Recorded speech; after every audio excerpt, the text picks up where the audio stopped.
Podcastidae, la familia de podcast de ciencia, medio ambiente y naturaleza, te ofrece este programa.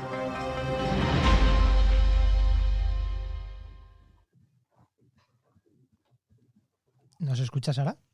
No te escucho el sonido de Podcastidae. Claro, yo esperando como una Igual cosa la gente tonta, está así. escuchando y no están escuchando a Sara, pero Sara, presenta que debe de estar sonando. ¿Sí? Vale. Pues bienvenidos a Enciérrate con la Ciencia, nuestro programa de fines de semana mientras dura el confinamiento. Hoy tenemos una celebración porque llevamos ya un mes. O sea, un mes encerrados. Así que, ¿eso qué quiere decir? Que ya queda menos. Y lo habéis hecho muy bien. Habéis estado un mesecito encerrados. Venga, que esto lo tenemos ya chupado. Ya habéis acabado con el papel higiénico, con la levadura, con la harina. Sois expertos reposteros. ¿Qué más queremos? Lo siguiente, si nos dejan un mesecito más, salís con una estrella Michelin. Os lo convalidan. Bueno, hoy empezamos con un equipo de lujo. Tengo conmigo a Carlos González. Hola, buenas, ¿qué tal? Te pilla traición. No, es que estaba comprobando que todo se oía bien y todo eso. Pero sí, yo soy Carlos González, astrónomo del Instituto de Astronomía de Cambridge. Mi Twitter es @carlosgfnd, creo, es posible. De todas maneras, si seguís otro Carlos, tampoco va a pasar nada. Todos los Carlos somos buenos. Y nada, yo no tengo programas, ni libros, ni hago nada con mi vida que promocionar, así que salgan ustedes al balcón a aplaudir a su sector favorito del tejido productivo español. Salen Coffee Break algunos jueves y es muy, muy divertido. Jara, háblanos de ti. Hola, pues nada, yo soy Jara Pérez, trabajo en un instituto de CSIC, que es el Instituto de Ciencia y Tecnología de los Alimentos y Nutrición, y trabajo justamente en esa nutrición. Así que pues las preguntas que pueda haber sobre alimentación, nutrición, mitos y cosas así, pues si me sé la respuesta la daré. Genial. También tenemos por aquí a Juan Carlos Gil. Juan Carlos, cuéntanos. Hola, sí, soy Juan Carlos. Yo soy químico físico de formación, pero hace 25 años que trabajo poniendo satélites en órbita y intentando que no caigan. Y escribo para Naucas y tengo un Twitter que se llama Apuntes Ciencia. Así que nos podemos ver ahí al otro lado de los paquetes TCP/IP. Fenomenal. Te he imaginado con un tirachinas lanzando satélites. Pues algo de eso voy a contar si me dejáis. Tirachinas, exactamente. Sandra. Sandra, ¿estás? ¿No estás? La veo congelada, pues pasamos a Francis. Francis Villatoro. Francis, cuéntanos. ¿Qué tal? Bueno, yo soy físico, informático, doctor en matemáticas, divulgo en la web, en mi blog, La Ciencia de la Mula Francis, participo también en Coffee Break, como Sara y como Carlos, y bueno, y en otros medios, en otras radios, y hago mis pinitos en divulgación. Y nada, estamos aquí enclaustrados disfrutando de la ciencia y de las preguntas que nos habéis hecho muchos de los oyentes, que son preguntas súper interesantes y que trataremos de contestar lo mejor posible dentro de lo poco que sabemos cada uno. Fenomenal. Y tenemos ya por aquí a Sandra. Sandra, cuéntanos, háblanos de ti. Pues nada, mi nombre es Sandra, yo soy de formación neurobióloga, pero actualmente me dedico a la inmunología. En Twitter me podéis encontrar como sandribiopio o @cienciacine, porque tenemos un proyecto una vez al año para hablar sobre un festival de ciencia y de cine. Y como ahora mismo estamos encerrados y tenemos las mentes a tope, pues nada, quería deciros que ahora en menos de 15 días yo creo que tendremos una sorpresa grande con cine y ciencia. Así que nada, os animo a seguir las redes, que en breve os daremos la sorpresa. Pues ahora tengo muchas ganas de que llegue el día. Bueno, aquí al lado tengo a los mandos a Juan María Arenas. Buenas, sí, a los mandos, aunque yo soy doctor en ecología y me dedico a cosas de esta divulgación, pero hoy, como casi todos los programas, me quedo aquí detrás. En Twitter soy jmarenas_eco y tengo, pues, en Podcastidae buscarme, y que tengo 4 programas de podcast, entonces buscarme Diario de un Ecólogo, por ejemplo, que es mi podcast diario, pues mira, podéis buscarlo y escucharme, pero vamos, que tengo más. Yo le he apodado el hombre de 2000 podcasts. Tiene mogollón de podcasts y todos son buenos. También tenemos aquí a Enoc Martínez. Muy buenas, ¿qué tal? Pues yo soy Enoc Martínez, en HMM en redes. También tengo algún podcast que podéis escuchar en Podcastidae. Y nada, aquí estamos también para anotar las preguntas y pasárselas a Sara. Jolín, y también si cae algo de ecología, pues tenéis a Juanma, y de ambientales a Enoc. O sea, que podéis preguntar, ¿eh? Bueno, empezamos con las preguntas, porque tenemos por aquí... Dice, pregunta de física de Dino Perturbado. Dice, en Coffee Break Francis dijo que en superconductores los fotones no penetran mucho porque adquieren masa efectiva. Dice, ¿podemos medir esa masa? ¿De qué orden es esa masa? ¿Es como la del electrón? ¿Cómo afecta esa masa para que no penetre tanto? ¿Por qué, por ejemplo, los neutrones sí tienen y pueden hacerse penetrar materiales muy densos? ¿Tiene alguna utilidad esta propiedad? Dino Perturbado, lo de penetrar te ha gustado, ¿eh? Sí, parece que la palabra, ¿no? Sí, el confinamiento está haciendo estragos. Bueno, muy brevemente, esto nos podríamos enrollar aquí muchísimo, pero bueno, como mucha gente sabe, mucha gente ha visto, con un superconductor puedo conseguir que levite, ¿no? Un superconductor puede levitar en un campo magnético, o un imán puede levitar encima de un superconductor. La razón fundamental es que en el superconductor, cuando intentan entrar los campos magnéticos, no pueden. Penetran solo una pequeña cantidad, una pequeña longitud. Entonces, ¿cómo interpretamos ese fenómeno? Pues claro, ese fenómeno se llama el efecto Meissner. Es un efecto del orden de 1933. Para entenderlo, bueno, lo primero que hubo que ver es realmente cómo ocurre, cómo ese campo magnético penetra un poquito dentro del material, porque no hay una frontera rígida, sino que hay una parte de penetración. Eso lo descubrió London en 1935 y definió el concepto de distancia de London, longitud de London, London como Londres en inglés. Y esa distancia, esa longitud de penetración es relativamente pequeña, ¿vale? Estamos hablando, en la mayor parte de los superconductores ronda cientos, miles de átomos, es decir, 50 nanómetros, 500 nanómetros como mucho. Estamos hablando de una cosa nanométrica o submicrométrica. Para entender cómo ocurre la transición de fase superconductora, de los primeros modelos fenomenológicos, que no eran un modelo microscópico, sino más o menos de lo que yo observo, es la teoría de transiciones de fase de Landau y Ginzburg. Ginzburg y Landau desarrollan una teoría en la que ocurre una transición de fase y el campo electromagnético se comporta de manera efectiva como si tuviera una masa.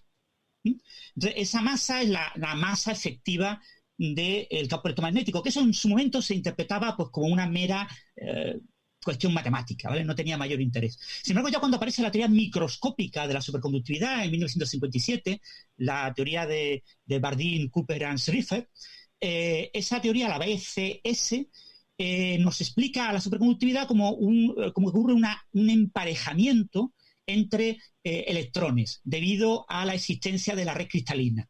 Las vibraciones de la red cristalina actúan como una especie de fuerza atractiva en ciertas circunstancias, es decir, bajo temperaturas muy bajas, etcétera, y se emparejan los electrones que se comportan como bosones y pueden llegar a un estado condensado de Bose-Einstein.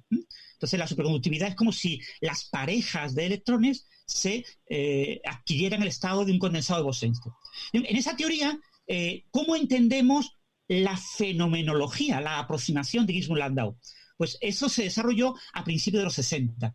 Sobre el año 1960-61, diferentes investigadores, quizás el más famoso fue Nambu, desarrollaron la idea de la rotura de la simetría. El campo electromagnético es un campo gauge, tiene una simetría, y entonces yo puedo romper esa simetría. Es un mecanismo muy parecido al mecanismo de Higgs, el mecanismo por el cual se dota de masa a los bosones vectoriales débiles y a las demás partículas, ¿no? A las partículas que tienen masa.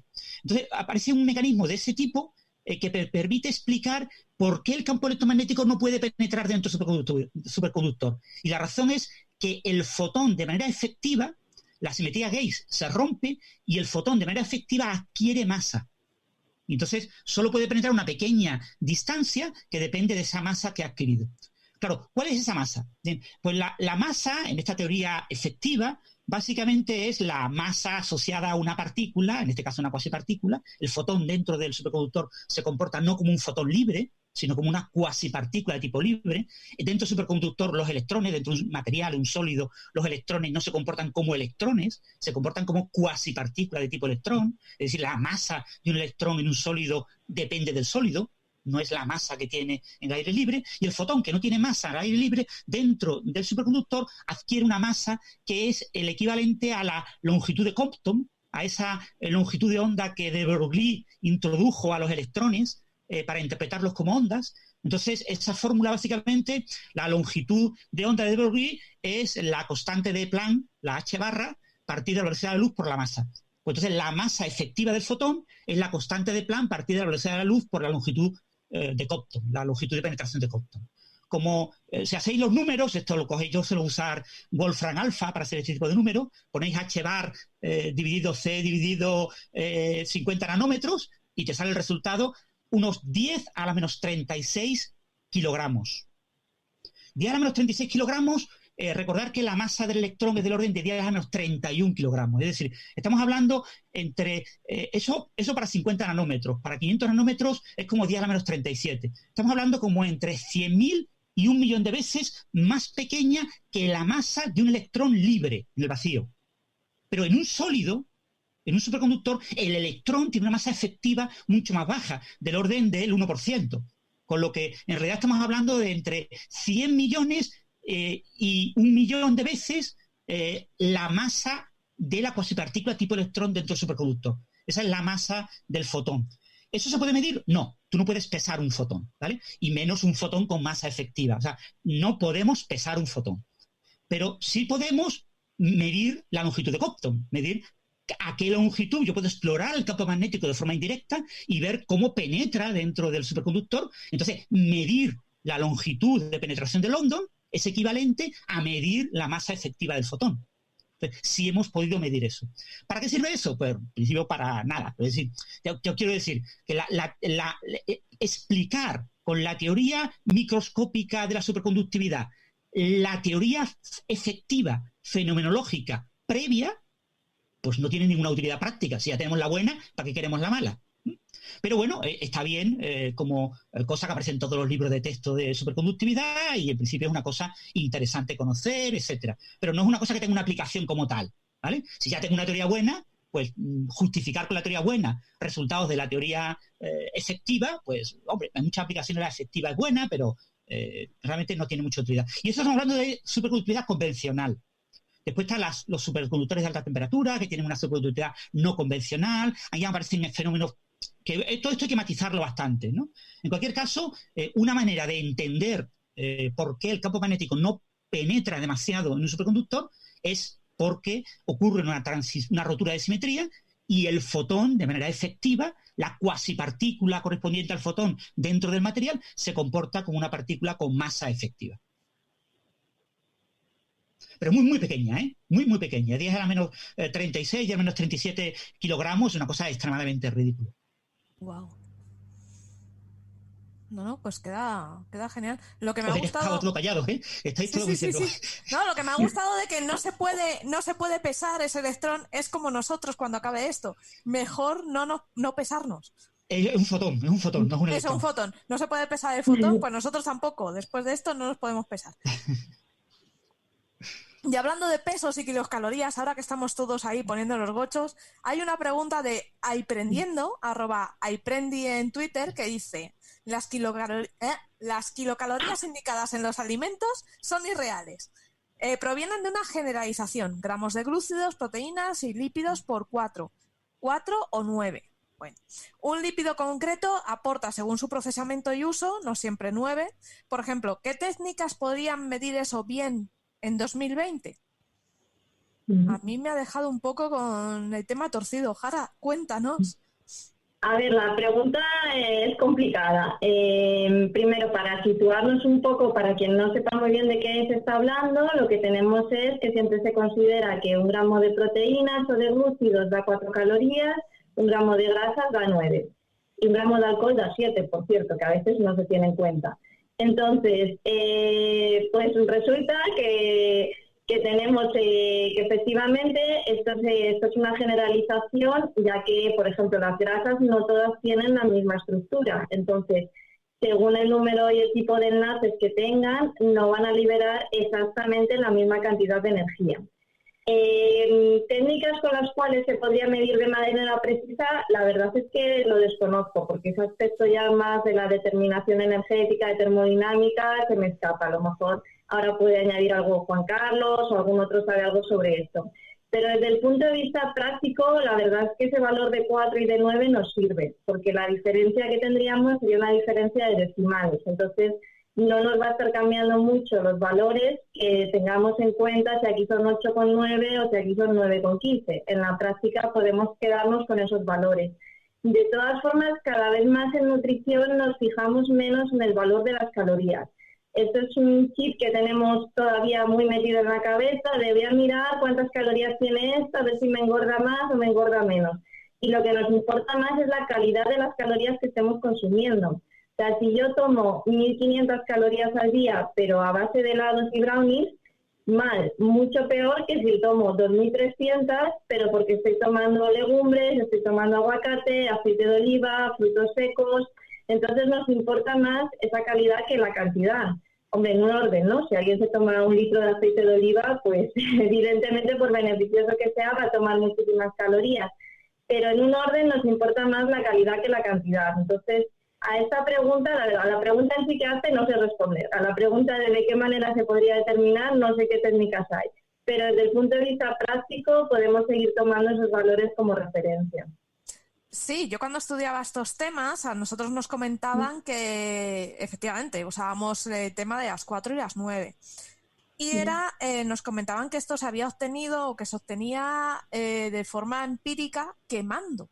Ellos quemaban... ¿Un calorímetro? Sí, se quemaban los alimentos, se descomponían en trocitos y se iban quemando, ¿no?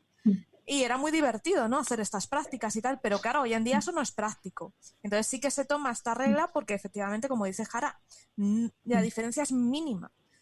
Y sí que es cierto que nos centramos mucho en lo que comes, en cuántas calorías engulles, pero eso no es del todo así, porque cada persona es un mundo. O sea, tú no puedes poner una dieta de 1.500 calorías a una persona que está reventándose en un gimnasio 2 horas al día o que tiene un trabajo físico en una cadena de montaje que una persona que trabaja sentado, por ejemplo. Entonces, todo depende de tu forma de vida, también de cómo asimiles tú, tu cuerpo asimile esa energía, todo. O sea, hay muchos factores. Una dieta no vale, lo que a mí me vale, por ejemplo, no vale para otra persona. No, sí, hay además otro tema importante que es la capacidad que tenemos cada uno para regular nuestra saciedad. Este es un mecanismo que hoy en día tenemos bastante descontrolado. ¿Por qué? Porque estamos acostumbrados a estar tomando productos que son muy ricos en ciertos compuestos que nos dan sabores que nos resultan muy agradables, pero alteran un poco nuestras percepciones del gusto. Es, por ejemplo, lo que nos pasa con los edulcorantes, aunque no nos den calorías, nos están dando todo el tiempo ese sabor dulce, con potenciadores del sabor. Entonces esto hace que nuestras sensaciones de saciedad estén un poco distorsionadas. Realmente, si volvemos a los sabores originales y quitamos estas distorsiones, la propia sensación de saciedad es lo que nos va a hacer frenar en determinados momentos. Y no hace falta que cada uno esté con una regla, o sea, con una calculadora, sumando calorías, mirando cuántas lleva ese día, ¿no? Pero claro, efectivamente, si estamos todo el tiempo dando a nuestro cuerpo sabores excesivos, pues al final el cuerpo demanda más y perdemos ese mecanismo de regulación que es la saciedad. Eso es. Sandra, ¿querías preguntar? Yo quería aprovechar para hacerle una pregunta que puede que sea un poco tontería, Jara, pero bueno, por saberlo. Porque el otro día lo estábamos hablando. En casa solemos reutilizar los aceites, ¿no? Para... Si no, has usado, por ejemplo, un aceite de oliva, pues igual has frito unas patatas, igual lo usas después para unas croquetas y luego ya lo reciclas correspondientemente. Vale, mi duda ¿es verdad eso de que influye que un aceite tenga más formas cis o trans, es decir, las saturaciones que tiene, y que eso influye en el número de veces que las puedes calentar y que es mejor freír con aceite de girasol, creo que era, que de oliva? ¿O eso es un mito? No, eso es un mito. De hecho, El tema de aceite de girasol frente al de oliva es, el aceite de oliva se obtiene, es un tipo de aceite que se obtiene de forma mecánica, ¿vale? Espachurras, punto. Aceites de girasol se mezclan con otras cosas para darle esa consistencia. Entonces, no se puede reutilizar tanto por eso que se añade. Cuéntanos, Juan. Ojo, el aceite de oliva se espachurra el aceite de oliva virgen y el aceite de oliva virgen extra. Pero cuando vemos sardinas en aceite de oliva, es aceite de oliva extraído por procedimientos químicos, que no todos los aceites de oliva son de la misma calidad. Ojo. Efectivamente. ¿Vale? Por Entonces, eso. solo son los virgen y virgen extra los que se obtienen de manera mecánica. El resto, cuando pone aceite de oliva y ya está, es de manera química. Y peor es el de orujo, por ejemplo, que es química para obtener lo que queda. Entonces, ¿qué pasa? Que con eso, cuando nosotros calentamos, estamos calentando el aceite y lo que lleva consigo, sus colegas. Y esos colegas no es bueno. ¿Me equivoco mucho, Jara? A ver, es un mito, pero como todos los mitos tienen una cierta parte de verdad. Entonces, en principio, por la composición de la grasa del aceite de oliva, pensaríamos que es un aceite que se oxida más fácilmente, porque es un aceite que es rico en un ácido graso monoinsaturado y, bueno, pues quiere decir, en principio sería más propenso a oxidarse. Lo que pasa es que cuando tenemos aceite de oliva virgen o virgen extra, de manera natural tiene antioxidantes que protegen frente a esa oxidación. Entonces, aunque químicamente, si miramos solo la composición del aceite, podríamos pensar que el de oliva se oxidaría más y que entonces mejor reutilizamos el de girasol y demás, el de oliva tiene sus acompañantes, el virgen y virgen extra, esos acompañantes que evitan esa oxidación y entonces no hay problema hasta cierto nivel en reutilizar ese aceite. Vale, pues guay. muchas gracias. Es que es la típica pregunta que... Es que nos hacemos todos, si te das cuenta. Muchas veces estás diciendo, ostras, ¿y qué aceite es mejor? Y luego hay tanto bulo rondando. Hay gente que te cuenta, ¿no? Es que mejor no sé qué, y tú, seguro. Hay mucha gente que hace experimentos con aceites de coco, con aceites, cosas muy raras. Hay una pregunta muy chuli por Spreaker, que es de Jimena, que tiene 10 años. Y le gustaría saber por qué cuando el botijo está al sol, aunque sea verano, tiene agua fresquita. ¿Cuál es el mecanismo secreto del botijo? Contad. Sandra, tiro. Como quieras, sí, dale tú. Y luego lo hacemos entre los dos. Es que estábamos por el chat a ver quién la... Pues mira, funciona por varias claves. Y una de ellas, fundamental, es que el botijo es de arcilla.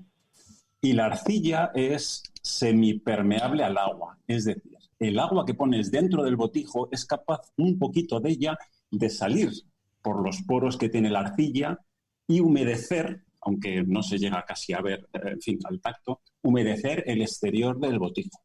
¿Qué pasa? Que cuando esas moléculas de agua salen al exterior del botijo se pueden evaporar. Y al evaporarse, las que se evaporan son las que tienen más energía. Se llevan un poquito de la energía que había en el agua, bajando su temperatura. Y la otra clave es ¿por qué se evaporan estas moléculas que están en el exterior del botijo? Pues porque hay calor fuera, es decir, le está dando el sol o hay calor, y esto es fundamental, la atmósfera no está saturada de agua. El botijo solo funciona en aquellos climas que son calurosos y poco húmedos. Si te llevas el botijo al calor de la selva, el agua no se enfría porque está a un 100% de humedad. O sea que tenemos suerte. Esta combinación de ambiente calor, con ambiente con alta temperatura y poca humedad es realmente una extrañeza climática. Se da prácticamente solo en el área mediterránea. Así que el botijo es muy mediterráneo. Mira, se llega hasta enfriar un botijo normal unos 15 grados en 2 horas. Es alucinante, 15 grados. Si dejas el agua a 30 gradazos, que no hay que se la tome, puede bajar a 15 grados en 2 horas. Y mejor si le da el sol. O sea, lo que me estás diciendo es que el botijo suda. El botijo suda como un condenado. Y por eso, efectivamente, es un mecanismo muy semejante, Carlos. Efectivamente. Nosotros sudamos para que ese sudor, al evaporarse, nos robe calor. Es exactamente el mismo mecanismo, sí. Wow, lo que hace la ingeniería de botijo, ¿eh? Sí, eso del mecanismo del botijo, que es más simple que el mecanismo del chupete o que algunos excesos del botijo, pues vamos, tan sencillo no es. Hay una pregunta, hablando de temas de agua y tal, de Juan Carlos Manzanero, que dice, hace tiempo encontré una información sobre tipos de hielo en agua, polimorfos creo que son, y ya no soy capaz de encontrarla. ¿Alguien me puede iluminar? Me pareció interesante.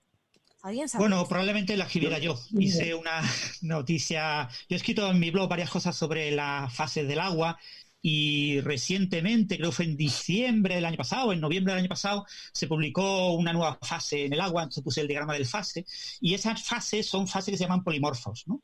Polimorfos del agua, ¿no? Y bueno... Polimorfos estrictamente son, corrígeme Francis, son fases distintas del estado sólido. Sí. Fases cristalinas, porque luego hay poliamorfos, que son las fases amorfas. Estamos hablando del hielo de agua. Francis, ¿podrías pasarnos el enlace para luego ponerlo? Vale. Si yo lo paso y ya os digo, es de noviembre, diciembre, lo tendría que buscar ahora, pero es de... lo hablé yo, por ejemplo. Supongo que muchos otros medios también se hicieron eco, no digo que lo haya leído en mi blog, ¿no? Que es un blog que lee poca gente. Pero bueno, que hubo salió el artículo en Nature con esa nueva fase, no sé si era Nature Physics o Nature, y hubo bastante eco mediático esa semana sobre el tema. Wow. Porque ¿cuántos hielos hay? ¿Cuántas fases sólidas? ¿Son como 15 o 16 o 17? Muchísimas, sí, no las recuerdo. Tendría que mirarlo. Ahora mismo tendría que mirar, así como el diagrama de fases del agua. Y son muchas. El agua es fascinante. Tiene un diagrama de fases que es una juerga. Eso es lo maravilloso del agua, ¿no? La entrada es del 30 de noviembre de 2019 y yo la titulé El complicado diagrama de fases del hielo de agua, ¿no? Y claro, lo interesante, este tipo de fases son interesantes a altas presiones, ¿vale? A muy altas presiones, ¿no? Y es entender, claro, el agua es una cosa, fijaros que tiene hidrógeno y tiene oxígeno, que son dos átomos muy abundantes en el universo, sobre todo hidrógeno, obviamente, y es fácil encontrar agua en cualquier lugar del universo. Y bueno, es muy importante pues conocer qué pasa con el agua a muy altas presiones, ¿no? Y cómo cambia con la temperatura. Y no conocemos bien, porque el agua es extremadamente complicada por el tema de los llamados enlaces de hidrógeno, ¿no? Los puentes de hidrógeno. El hecho de que el agua es una molécula bipolar, ¿eh? Tienes un oxígeno y tienes, no recuerdo el ángulo exacto, pero eran como 120 y pocos. 108 me parece, 109. 108, algo así. El ángulo entre los dos hidrógenos y el oxígeno, y entonces eso genera pues una diferencia de potencial eléctrico. El oxígeno es más electronegativo, los hidrógenos son electropositivos, eso genera un dipolo, y claro, cuando tú tienes un líquido con muchos dipolos, además en el agua, en vapor de agua tienes colisiones, o sea, tienes una distancia grande, ¿no? La distancia media entre colisiones es bastante grande comparada con el tamaño de la molécula, pero en el agua es muy cercana. Están chocando, pero muy cerca. Es como tener una bolsa llena de canicas, ¿no? Entonces, ahí los dipolos son fundamentales. Las fuerzas dipolares entre moléculas de agua son clave. Y cuando se cristaliza en forma de hielo, el hielo, como todos sabéis, tiene defectos. Uno coge un cubito de hielo y no es transparente. Tiene un mogollón de fracturas internamente, son defectos. Y por eso no tiene a veces un color blancuzco. Muchos hielos tienen color más próximo al blanco que al transparente. Y pues eso influye muchísimo en el proceso de cristalización el cómo interaccionan esos dipolos. Entonces, a muy altas presiones, pues aparecen un enorme número de fases, ¿no? Y yo digo, del orden de 15 fases o así son las que tiene el hielo de agua. Pero que todavía no las conocemos todas, ¿no? Y supongo que se irán descubriendo más fases. Y los diagramas que tenemos ahora mismo tienen bastantes dudas, ¿no? Entonces, en lo que yo me hacía eco, lo que apareció en la revista Nature, sí, en Nature, fue además antigua, pues fue desde mayo del 2019. Lo que apareció es un artículo que utilizaba simulaciones por ordenador con dinámica molecular muy precisas de cómo se formaban esos diferentes tipos de hielo a altas presiones, intentando explicar varias, problemas que hay en el diagrama de fases del hielo a altas presiones, que diferentes grupos de investigación obtienen diferentes resultados. A muy altas presiones tienes que tomar un trozo de hielo muy pequeño, entonces influye mucho la cuña, usas una prensa de diamante para meter presiones del orden de 2,5 gigapascales y cosas por el estilo. Sara nos acaba de enseñar al gato. Y entonces... controlar en detalle qué ocurre ahí es muy complicado. Entonces, las simulaciones por ordenador ayudan a entender qué ocurre, ¿no? Pero todavía, ya os digo, el agua todavía ofrece muchísimos secretos Y fijaros, una molécula tan sencilla, imaginemos una molécula mucho más complicada, pues puede tener a veces comportamientos que todavía no entendemos en muchos casos, ¿no? El agua es... Tiro. Esto que estás contando de las distintas fases del hielo y que influye mucho la presión, es lo que tenía que ver también con el color del hielo, ¿no? ¿O no? Que hay distintos colores en el hielo. Colores más bien impurezas. Sí. Está más relacionado con las impurezas que con las fases. Yo diría que sí, porque Sí, el hielo que se ve en un glaciar, por ejemplo, en un glaciar, que es muy azul, son siempre hielo 1 hexagonal, que es el 99,9% del hielo en la biosfera es hielo hexagonal.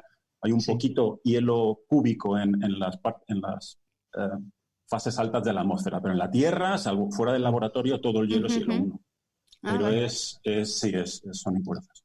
Mira, el agua es la única sustancia conocida, que yo sepa, que se puede encontrar en la biosfera, en la Tierra, en líquido, en estados líquidos, gaseoso y sólido a la vez.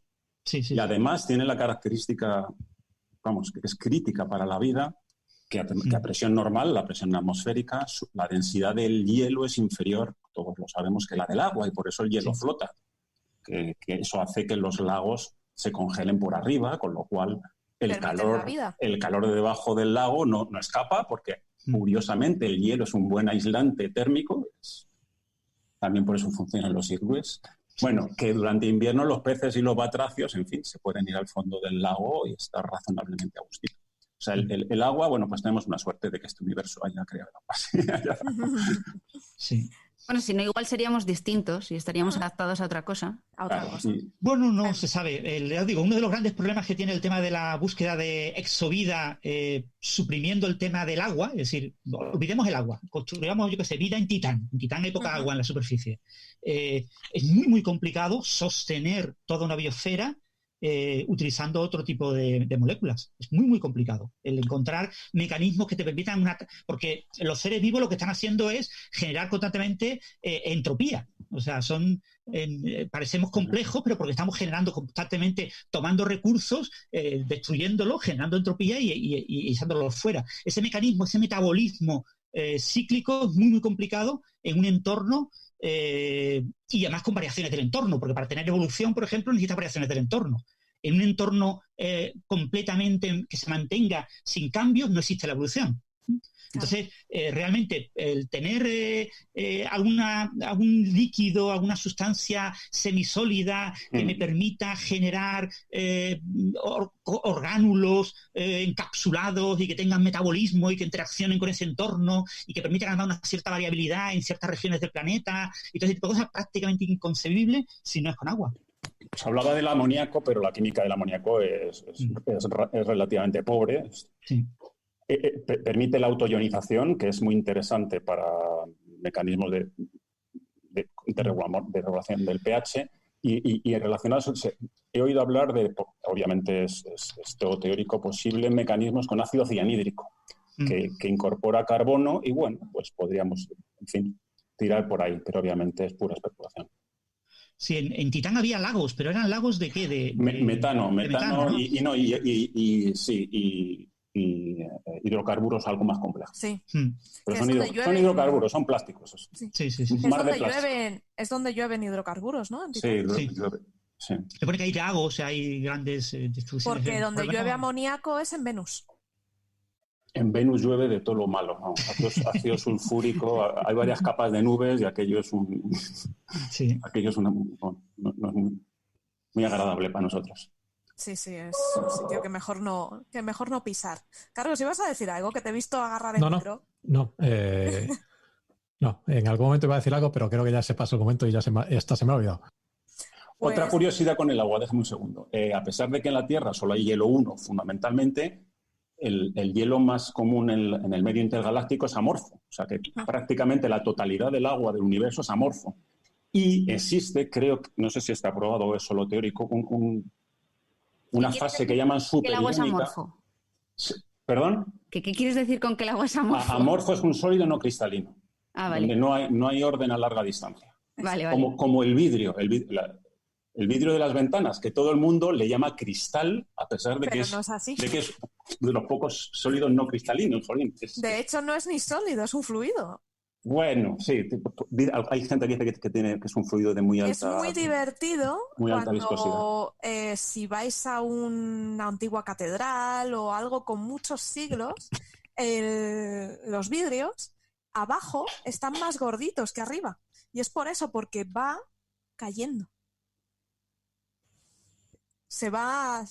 No estáis viendo a Sara, pero está haciendo el movimiento de caer con la mano. Claro, es como que va cayendo, es como un fluido muy denso, como una gotita de miel. Yo he oído que eso es argumentable, que puede ser porque el vidrio al hacerlo se dejó secar así, bueno, habría que calcularlo. Bueno, está el experimento de la gota de brea, ¿lo conocéis? Sí. Lleva 200 años calculando la viscosidad de la brea, un experimento que tiene ahí en una doble campana de vacío. Sí, como hay 100 una gota años, no cada 200, 7 años. Y poco, sí. Sí, es curiosísimo, con lo cual efectivamente hay líquidos con una viscosidad, tú le ves y aquello es un pedazo de sólido, ¿vale? Hay 2 experimentos, el más famoso, que es el que tiene una cámara que lo está viendo permanentemente. Hay una webcam. Que ese se espera que caiga la gota próximamente, es decir, en los próximos 10 años o así. Y el otro... Pero, Francis, ¿a esa gota le ponen también cuartos antes de que caiga o...? No, lo están anunciando, ya parece que está claro, que más o menos por estimaciones. Y después hay otro que creo que está allí en, no sé si Irlanda o Escocia, por ahí. Hay otro que echó la gota hace 2 o 3 años. Sí. O sea, que hasta dentro de 30 o 40 años no echa otra. Por lo visto, el señor que la cuidaba se fue a comer, digamos, y al volver había caído. El pobre. Pobre hombre se lo perdió. Sí. Ay. Pero bueno, la que el experimento famoso es tiene una cámara de vídeo permanentemente en YouTube y todo el mundo puede contemplarlo, ¿no? Es como la famosa bombilla esta del parque de bomberos. Del parque de bomberos. Una bombilla que prácticamente no alumbra absolutamente nada, pero bueno, como tiene una cámara que la rueda, pues podemos verla encendida sin alumbrar prácticamente nada. Todo lo podemos conseguir, ¿eh? Cualquier bombilla que tengáis, si la ponéis muy poquito voltaje, que alumbre muy poquito, le ponéis una cámara buena de un móvil, de un se puede iPhone, tirar años para que se vea bien y parezca que ilumina mucho, pues podéis tener una bombilla durante decenas de años en vuestra casa y podéis imitar aquello y pues, hacer un vídeo de YouTube y haceros virales. No es tan difícil. Lo único que tenéis que hacer es eso, acostumbraros a que la bombilla va a alumbrar muy poquito. Eso es. Y no cambiarte de casa en los mismos años para que siga alumbrando la bombilla en el mismo sitio sin apagarla. Eso es. Bueno, con una batería la puedes mantener. Te la puedes ir llevando. La puedes llevar a otro sitio. En vez de llevarte el gato, te llevas la bombilla. Y dejadme concluir lo del hielo, porque creo recordar que hay un estudio teórico de una posible nueva fase que le llamaban agua superiónica, algo extrañísimo entre un sólido y un líquido, porque los oxígenos estaban en una estructura fija tipo sólido con estructura de diamante, y los hidrógenos se meneaban alrededor de los oxígenos como Pedro por su casa. Y se creo recordar que es solo teórica, ¿vale? Pero en caso de que existiese, esa fase sería mayoritaria en el interior de los planetas helados como Urano o Neptuno, aquí al lado. Pero creo que solo era simulación por ordenador también. Pues nada, vámonos con un taladro y lo vemos. O podemos mandar una sonda por fin a Urano o Neptuno que están más solos que la Una. Sí, eso se publicó en Science, el estudio teórico en el 1999, y fue popular recientemente, quizás por eso te suena, como en 2018, con un artículo en la revista Nature, pero tampoco aportaba mucho más. Dejaba muchas dudas también sobre el tema. Pues nada, tenemos que ir a Urano. Sí. Neptuno ya... En fin. Bueno, seguir estudiando el agua. Tenemos que seguir estudiando el agua, que parece que solo tenemos que estudiar al coronavirus y tenemos que estudiar también el agua. Yo recomiendo echar un vistazo al diagrama de fases, de verdad, que es bello. Bueno, el diagrama de fases del agua se usa, por ejemplo, para extraer compuestos de interés de alimentos. Entonces, cada vez más se viene usando lo que se llaman extracciones con fluidos supercríticos, con agua presurizada, donde se trabaja en condiciones en las que se puede conseguir que el agua tenga características a la vez de líquido, a la vez de gas, y entonces se consiguen condiciones muy interesantes porque puedes estar extrayendo compuestos de interés de un alimento sin necesidad de usar temperaturas, sin necesidad de usar solventes orgánicos que son contaminantes. Entonces esto es algo que se está estudiando bastante. Wow, es chulísimo.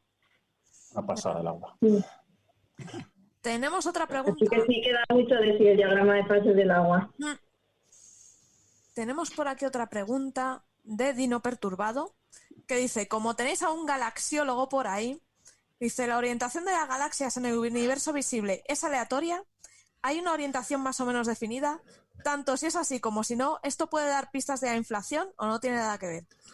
¿Cuál es la orientación sexual de las galaxias? Las galaxias en el formulario rellenan otro. Entonces, lo primero, con respecto a la inflación, yo creo que no, porque la inflación es mucho anterior a que se forme la estructura a gran escala. Pero sí, hay muchas maneras de contestar esa pregunta. Principalmente porque por orientación me salen varias cosas por orientación si lo busco. Entonces, la distribución de galaxias en el universo no es aleatoria. Uno pensaría y de hecho a muy gran escala es cierto, el universo es homogéneo, pero a escalas no tan grandes no lo es. Entonces, las galaxias, por ejemplo, en lugar de estar distribuidas aleatoriamente, se agrupan en superestructuras, digamos, es como si fuese el interior de una esponja. Si uno corta una esponja, lo que ves son grandes huecos y después como columnas donde se concentra el material. Pues a las galaxias le pasa un poco igual.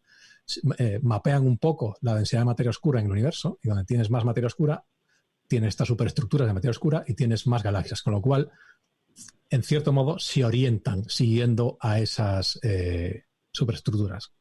A mayores, después también hay otra cosa, y es que nosotros la luz que vemos de las galaxias pasa a través de mucha estructura universo.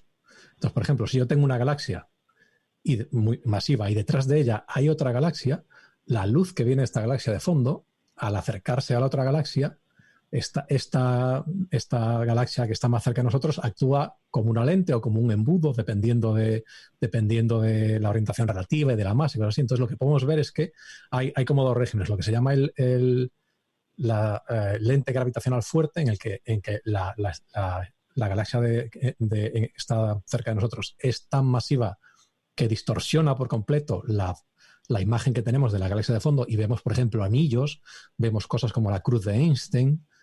Pero también hay otra cosa que se llama gravitación débil, en el que estas deformaciones no son tan radicales, pero sí, por ejemplo, si uno mira muchísimas parejas de galaxias, tú lo que puedes ver es que tienden a estar más paralelas de lo que uno pensaría si fuese aleatorio. Y en parte es por esto, porque galaxias de fondo modifican un poquito, galaxias de frente modifican un poquito la luz que viene de galaxias de fondo y te las hacen parecer más cercanas a ellas, por ejemplo, de lo que están realmente. A mayores puede haber, a lo mejor Francia me puede echar aquí un cable, hay otras teorías que dicen que efectivamente a gran escala tienes o sea, que realmente físicamente están todas mirando para arriba abajo. Pero yo en algún momento creo haber leído algo sobre eso, pero ni siquiera sé si es algo, una de estas cosas que después no tienen ni tienen confirmación ni contrapartida de física cosmológica. Sí, bueno, la orientación... Perdón, Juan Carlos, habla tú. Voy a decir una cosa muy sencilla. En cúmulos de galaxias, es decir, bueno, en los que existe interacción gravitatoria entre ellas, ahí sí hay evidencia de que hay planos preferenciales por conservación de momentos. Eso sí. Como en un sistema planetario ultra gigante. Pero a escalas más grandes, pero muchísimo. Sí, eso es lo que iba a decir, que, por ejemplo, en nuestro sistema, en nuestro grupo local, las dos grandes galaxias, que son Andrómeda y después la Vía Láctea, por lo que parece hay cierta relación entre sus planos, ¿no? Y no está muy claro el origen de esa relación, porque a priori tendría que ser completamente aleatoria. No se sabe si es puramente circunstancial, es un accidente histórico, como se formaron, o si hay algún tipo de interacción previa entre ambas en el pasado que no hemos sido capaces de determinar, que haga que los planos sean conocidos. Esto fue muy famoso porque recordaréis la anécdota de un astrónomo que su hijo lo descubrió. Viendo las imágenes en la pantalla del ordenador, dijo: papá, fíjate, esto da vuelta no sé qué. El chaval tenía, no sé, 6 años, 7 años, algo así. Y entonces fue coautor del artículo científico, no sé si fue en Nature o así el artículo, sí, y el coautor era un niño de 6, 7 años. Creo que el primer autor era Rodrigo Ibata, si mal no recuerdo. Sí. Es posible que esté equivocado. Pero... Puede ser, sí. Entonces eso fue muy, muy famoso, pero bueno, en principio, que yo sepa, no hay todavía una explicación convincente. Pero puede ser algo puramente... Ten hijos para eso, ¿eh? Incluso creo que ese resultado, porque lo que veían ese resultado, creo que era con M51, algo así, no recuerdo con qué galaxia era. Lo que hemos hablado, creo que incluso aquí, pero bueno, las galaxias grandes como la Vía Láctea, en la teoría que ahora tenemos de formación de galaxias, se forman por acreción de otras galaxias. Tú tienes una galaxia un poco grandita que está rodeada de galaxias que son un poco más pequeñas y se las come. Entonces lo que terminas es teniendo una galaxia más gorda con un montón de galaxias orbitando alrededor. Y entonces uno pensaría que estas galaxias deberían estar orbitando de manera aleatoria. La orientación con respecto al plano de la galaxia no tendría por qué ser, no tener ninguna estructura. Y lo que encontró esta gente es que prioritariamente las galaxias que orbitan están en un plano. En lugar de estar en una esfera, distribuidas sobre una esfera, están sobre un disco, alineado con la galaxia, si mal no recuerdo. Y esto tiene ciertas implicaciones sobre todo para modelos de materia oscura. Pero eso quería explicar yo con muy poco éxito. Así, ahora te he entendido. Pero es que, o sea, hay otra cosa también, lo que son cúmulos de galaxias, en lo que tienes muchas galaxias grandes, también, o sea, también la distribución no es aleatoria. Pero en este caso, en el de la Vía Láctea, por ejemplo, probablemente también, eso creo que todavía, a pesar de que efectivamente es un artículo que salió en Nature, todavía hay mucho escepticismo respecto a ese resultado. Sí. Pero bueno, lo importante es lo que comentamos en la pregunta, ¿no? En general, a nivel local puede haber algún tipo de correlación en las orientaciones entre galaxias próximas, pero a escalas medias y escalas grandes ya no hay tal relaciones. Es decir, tú puedes encontrar una galaxia con cualquier tipo de orientación y gracias a eso podemos ver las galaxias en diferentes ángulos e imaginarnos como nuestra propia galaxia. Si siempre viéramos las galaxias orientadas en las mismas direcciones, pues no seríamos capaces de inferir cómo son de verdad las galaxias, ¿no? Claro, solo veríamos siempre el mismo lado de la... Veríamos sombreros, como el Principito. Que esto es una cosa muy graciosa que quizá el salto conceptual sea un poco largo, pero es grande, pero es lo mismo que pasa con las películas de ciencia ficción. Cuando tú tienes una película de ciencia ficción de naves, las naves mágicamente siempre están alineadas. Cuando aparece la nave de los malos delante del Enterprise, siempre la ves bien. Digo, joder, ¿cómo lo saben? ¿Cómo sabían?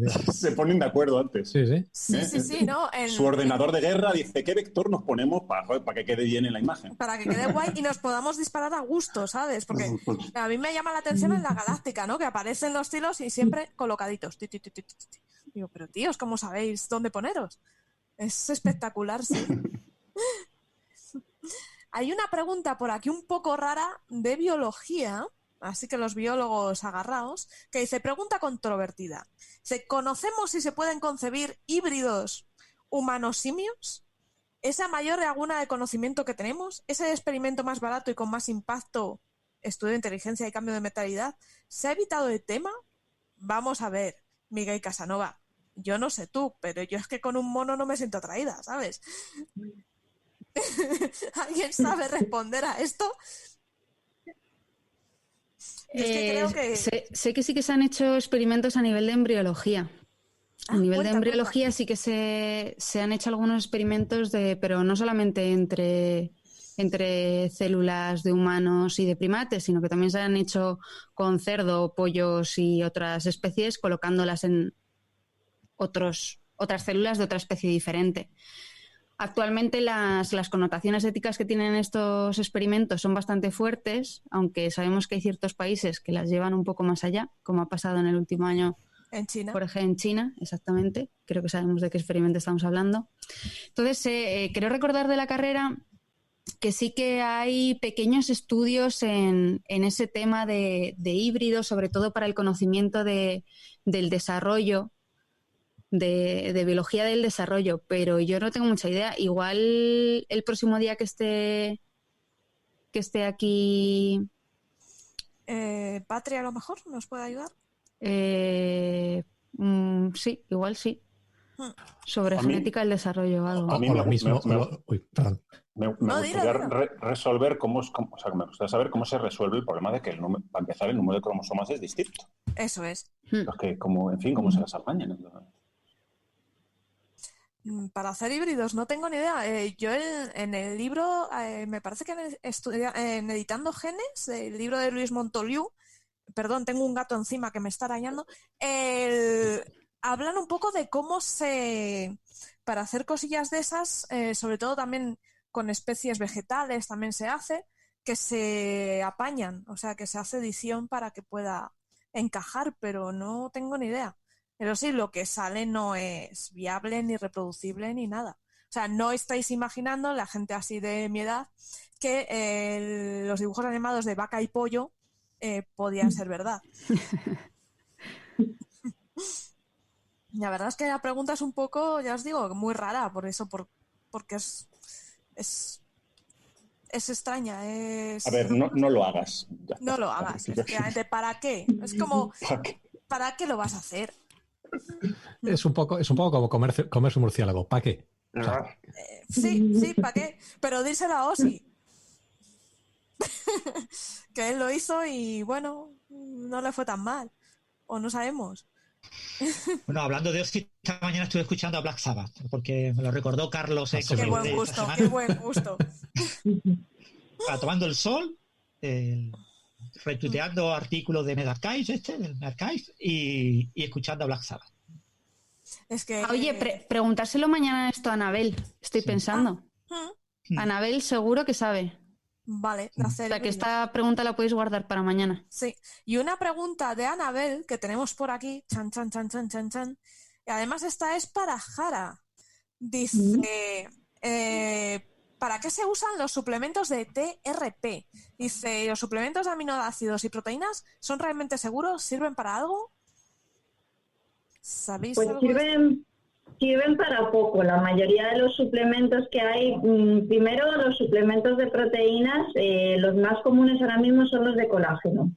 Y no tienen ningún sentido. Si alguien recuerda algo de bioquímica básica estudiada en el instituto, nuestro cuerpo descompone las proteínas y las descompone en sus constituyentes, que son aminoácidos. Entonces, si yo tengo un problema de un déficit de colágeno, por mucho colágeno que tome, no lo voy a resolver, porque cuando me tome ese suplemento de colágeno, mi cuerpo va a deshacerlo en los aminoácidos, vamos a absorber esos aminoácidos y a lo mejor alguien dirá, bueno, pero si todavía sí me he tomado los aminoácidos que forman el colágeno y el cuerpo los rompe, a lo mejor después de absorberlos es capaz de volver a hacer el colágeno. Pues no, porque para eso debe recibir ciertas señales que le estimulan a producir colágeno. Por ejemplo, suficiente vitamina C. Es decir, si alguien tiene déficit de colágeno, que se preocupe más por si está tomando suficientes frutas y verduras y suficiente vitamina C que por los suplementos de colágeno. Esos son los más conocidos. Después hay otro tipo de suplementos con aminoácidos que también de pronto se ponen de moda, son cosas que van y vienen, pero en general no tienen un fundamento. Es decir, salvo que alguien tenga una patología metabólica que entonces tenga que tomar por prescripción cierto aminoácido del que necesite más cantidad, específicamente lo hayan prescrito, así de manera general que uno diga, ay, he escuchado que este aminoácido tiene esta función, entonces voy a tomarme este complemento, no tiene sentido. Wow. ¿Y eso incluye los batidos de proteínas que gente apolínea como yo nos tomamos después del gimnasio? Eso incluye los batidos de proteínas en esa famosa ventana metabólica que se supone que hay después de hacer ejercicio y que realmente no está probada. O sea, eso se basa, a ver, en nutrición hay muchas cosas que se basan en lo que parece por sentido común.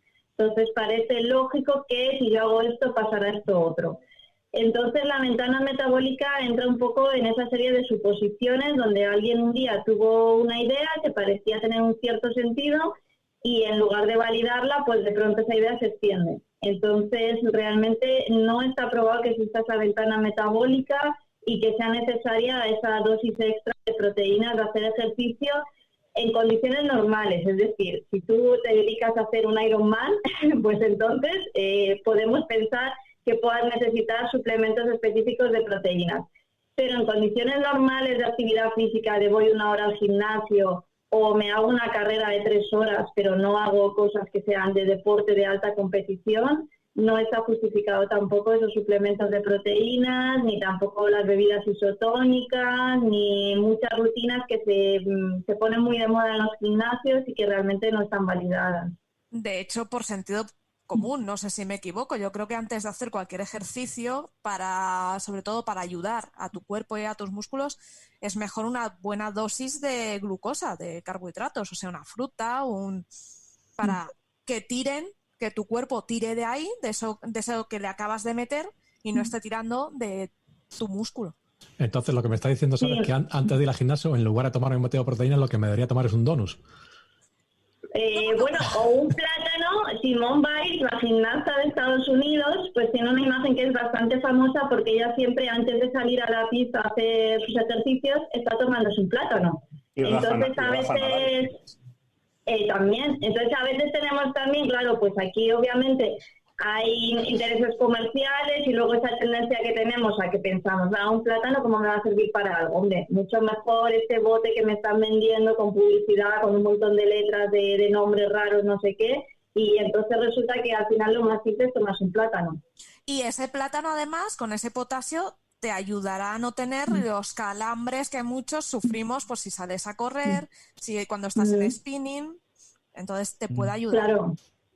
Claro, de hecho es uno de los alimentos más ricos que hay en potasio y con más potasio, que vuelvo otra vez a productos comerciales que podemos comprar que nos van a anunciar potasio en letras muy grandes y en realidad luego te pones a ver la cantidad de potasio que hay y dices, es que me tendría que tomar 10 de estos para tener el mismo potasio que hay en un solo plátano.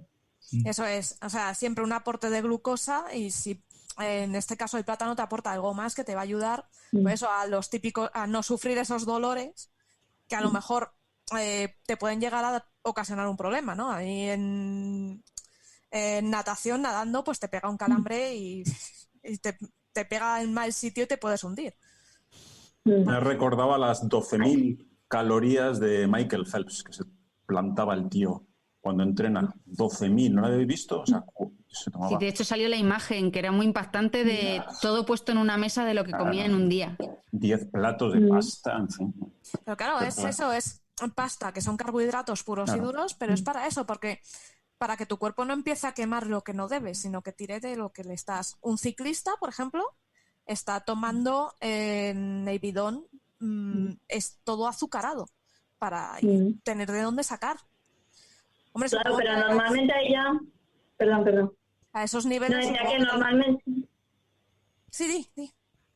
No, decía que allá normalmente hablamos de casos de alta competición y a veces también un error común es que la gente confunde su hora de gimnasio con alta competición. Sí. Entonces dice, no, porque yo he visto pues eso, que Phelps se toma esas cantidades de no sé cuántas mil calorías, tal, y es que yo también soy súper deportista. Y dices, no, lo siento. Tu hora de gimnasio significa que no eres sedentario extremo, pero no significa nada más. Entonces no justifica que hagas eso que es de alta competición. Claro, es que tú comparas tu hora y media de gimnasio con una persona que se tira más de 8 horas entrenando. O sea, que es muy duro. Y con los riesgos que eso implica, porque esa gente tiene unos riesgos, tiene unos problemas que tú, si haces ejercicio comedido, no vas a tener. Que eso también hay que tenerlo en cuenta. Todo en su justa medida es sano, es bueno, pero el deporte de alta competición llega un momento en que ya no es tan bueno. O sea, ¿por qué en un Ironman hay gente que palma? Pues porque es un sobreesfuerzo muy, muy elevado. O en una maratón, que últimamente a la gente le ha dado por hacer maratones sin prepararse correctamente y está viendo unas incidencias de infartos en las grandes maratones muy altas, y es precisamente porque la gente no ve dice, pues si mi vecino lo hace, yo también puedo hacerlo. Y se cree que saliendo a correr 2 días, pues va a poder preparar a su cuerpo tanto fisiológicamente como a su corazón, y no. Todos los procesos fisiológicos conllevan un entrenamiento a largo plazo que no puedes conseguir. Eso no puedes conseguir ese tipo de metas muy a corto plazo. Necesitas tanto una buena alimentación como un buen ejercicio, como complementarlo con muchas otras cosas. Y otra cosa, el ejercicio siempre tiene que ser algo continuado. O sea, no nos vale que tú un día te revientes y luego te tires 15 días sin pisar el gimnasio o pisar la calle. O sea, tú tienes que hacer ejercicio, aunque sea en menos dosis, de forma continua. Así tu cuerpo se acostumbra, tu cuerpo aguanta y es más sano para ti. No le metes un sopetón que el corazón a lo mejor te pega un petardazo. Y hablando de ejercicio, ¿cómo estáis llevando el tema del ejercicio, los que sois aficionados a gimnasio y cosas del estilo? ¿Estáis practicando en casa o no? Una ronda de todo el mundo. Yo, por ejemplo, no. Yo solo paseo. Yo me convierto en una especie como de tigre enjaulado en la casa y voy dando vueltas y vueltas y vueltas con la tablet mientras tuiteo. Esta mañana estaba tuiteando, estaba gran parte de la mañana hasta que salió el sol, paseando, y estuve como 1 hora y media paseando por mi casa, dando vueltas y vueltas y vueltas y vueltas, y lo único entretenimiento era el Twitter. ¿Qué hacéis vosotros? Pues no sé, ¿vosotros hacéis algo especial o...? Hombre, en mi caso, como aquí todavía se puede salir a correr, pues yo salgo, cosa que antes no hacía cuando iba a trabajar. Digo, voy a aprovechar ahora que... Y un par de veces por semana me he hecho una carrerita pequeña y me vuelvo para casa. Jolín, está bien. Nosotros corremos... Dale. Yo tengo una cinta de andar y, bueno, pues de vez en cuando me hago unos kilometrillos. Y luego practico esgrima y utilizo un pasillo largo para pelear contra pelotas de tenis. O sea, así sudo un poco. Yo hago pilates en casa, veo vídeos y normalmente hago pilates, y ahora que no puedo ir a las clases, pues lo hago en casa los fines de semana. Yo estoy corriendo de un lado al otro de la casa y me hago 5 kilómetros, que son exactamente 68 idas y vueltas, 1 kilómetro. Entonces me hago hasta 5. Y luego también estamos haciendo... Tengo una escalera aquí en casa y entonces de estas de caracol, entonces aprovechamos un pedal para hacer dominadas, porque normalmente hacemos escalada, pero escalar está complicado en casa. Entonces nos intentamos apoyar ahí un poco y bueno, y luego el gimnasio también nos ha mandado ejercicios para hacer debajo de una mesa y cosas así. Entonces vas improvisando con... Es eso, es que los elementos que tenemos en casa se pueden usar muy bien. Por ejemplo, a la hora de hacer tablas, cuando estamos ejercitando abdominales, lumbares y tal, para hacer la postura de tablas podemos apoyarnos. En el gimnasio tienes un BOSU, tienes elementos. Pues aquí simplemente el sofá, el asiento del sofá, lo puedes usar para apoyar los pies y hacer tablas. Tablas no es quedarte solo estático aquí así un minuto, no, puedes hacer movimiento, puedes meterle mogollón de cosas que te van a hacer más dinámico y vas a ejercitar más. Entonces, puedes ir variando, puedes hacer ejercicios que tú haces normalmente en el gimnasio, como ejercicios de gap, el pilates en casa, bien a gusto. Luego otra cosa que mucha gente debe tener en el trastero o muerto de risa es... ¿Os acordáis en los años 2007, 2008, que hubo mogollón de videoconsolas que apostaban por una vida activa, ¿no? La Wii tenía su tabla, tenía los sistemas estos de bailar con la Wii. La Xbox sacó el Kinect para moverte y todo esto. Todos estos juegos tienen un modo gimnasio con rutinas de hasta 1 hora. Entonces vienen muy bien porque estás haciendo el chorra, no te aburres, no entras porque muchas veces el ser humano somos vagos por naturaleza y tú te pones a hacer abdominales, te cansas a los 15 minutos y te pones a mirar Twitter y paras.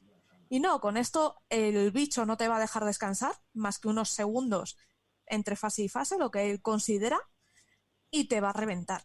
Y está muy bien, o sea, es rescatar los viejos videojuegos antiguos, que había una variedad inmensa. De hecho, algunos puedes encontrar las demos gratis y bajártelas. El otro día me bajé uno de Zumba y darle. Yo ahora mismo los juegos de baile los tengo fusilados. Y los de deportes, hace un par de días estuve tuiteando, pues eso, me puse a esquiar, a jugar al golf. Estás constantemente en movimiento, ¿no? Y está muy bien porque si te paras a analizar lo que te está haciendo esa rutina, en muchos de ellos estás haciendo sentadillas, estás haciendo ejercicios básicos de gimnasio sin tú apenas darte cuenta. Entonces, es un ejercicio bastante completo y es barato porque es algo que desechaste hace años o que ya no usas y que tienes muerto de risa criándote arañas en un trastero. Así que pueden venir muy bien. Todo ese tipo de cosas. Sí, que además aquí ahora, no sé si en España también es el caso, pero aquí se ha puesto muy de moda una cosa que se llama una aplicación y una máquina que se llama Pelotón, que es una bici estática que te puedes comprar, que viene con una pantallita. Entonces hay un señor que te grita por internet. ¡Qué genial! Entonces, básicamente, o sea, tú te compras la máquina, que supongo donde ellos harán su ganancia, pero después hay clases y interactivas, ¿no? Entonces, aquello tendrá su pequeña webcam y su pantallita, entonces tú pues estás en una clase, pero en tu casa. Pero vamos, si hace falta, si queréis, yo grito también sin cobrar.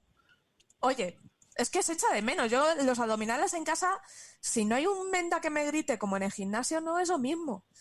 Es eso. El otro día mandé un WhatsApp al grupo de gimnasio, digo, os echo de menos.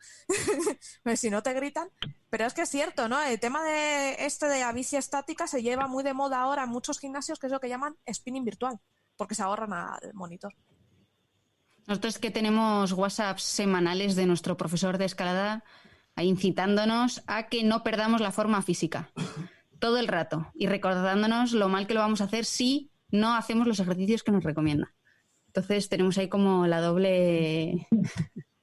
Oye, qué motivado, hombre. No, está muy bien, ¿eh? Se agradece. Porque si no llegaríamos ahí y no seríamos capaces ni de colgarnos a lo mono. Es que efectivamente es lo que le pasa a mucha gente. No sé si os habéis dado cuenta cuando vas al gimnasio y el mes de agosto te cierran, que luego vuelves en septiembre y el primer día petas. O sea, no puedes. Y pues claro, evitas eso. Evitas que te pase el efecto primer día de septiembre. ¿Vosotros creéis que hay más gente que se ha puesto a hacer ejercicio a raíz del encierro y que después va a seguir haciendo ejercicio porque ya cogió la rutina? ¿O que hay más gente que pues que no está haciendo nada y que la gente que hacía tampoco está haciendo? A ver, yo no sé. Yo te puedo decir ¿A qué apostáis? Yo te puedo decir que en mi edificio, el retumbar de mi edificio antes no estaba. Entonces, el retumbar de 1000 personas saltando y eso antes no pasaba. Entonces, pero no sé, una vez que se quite que se vayan las restricciones de salir de casa, no sé qué es lo que va a pasar. No sé, yo creo que hay mucha gente que se está animando. Sí, mi vecina de arriba es una mujer de 70 años y claro, esta mujer está acostumbrada a ir al gimnasio todos los días. Pues ya tenéis que oír, por la mañana no para, o sea, se monta sus clases de aeróbic. Yo me la estoy imaginando siempre con su cinta Loewe Nasarra y sus calentadores, porque es de su época. Y la tía pega unos saltos que digo, pues yo no estoy tan ágil. Ya os digo, es alucinante. Bueno, sigamos con las preguntas, ¿no? Dice sí, Carlos, sí. Juan Carlos. Vale, hay una pregunta de matemáticas. Y dice el Sentom, dice, buenas, estoy intentando inculcar las mates en la naturaleza a mis hijas y he hecho una foto a un tulipán de mi maceta. ¿Hay una fórmula matemática para obtener este dibujo de la gráfica? Sí, en Twitter está y es un tulipán, efectivamente, y lo que está mostrando es la típica estructura fractal de la naturaleza. Entonces... los fractales son un modelo matemático muy común y sí se pueden representar.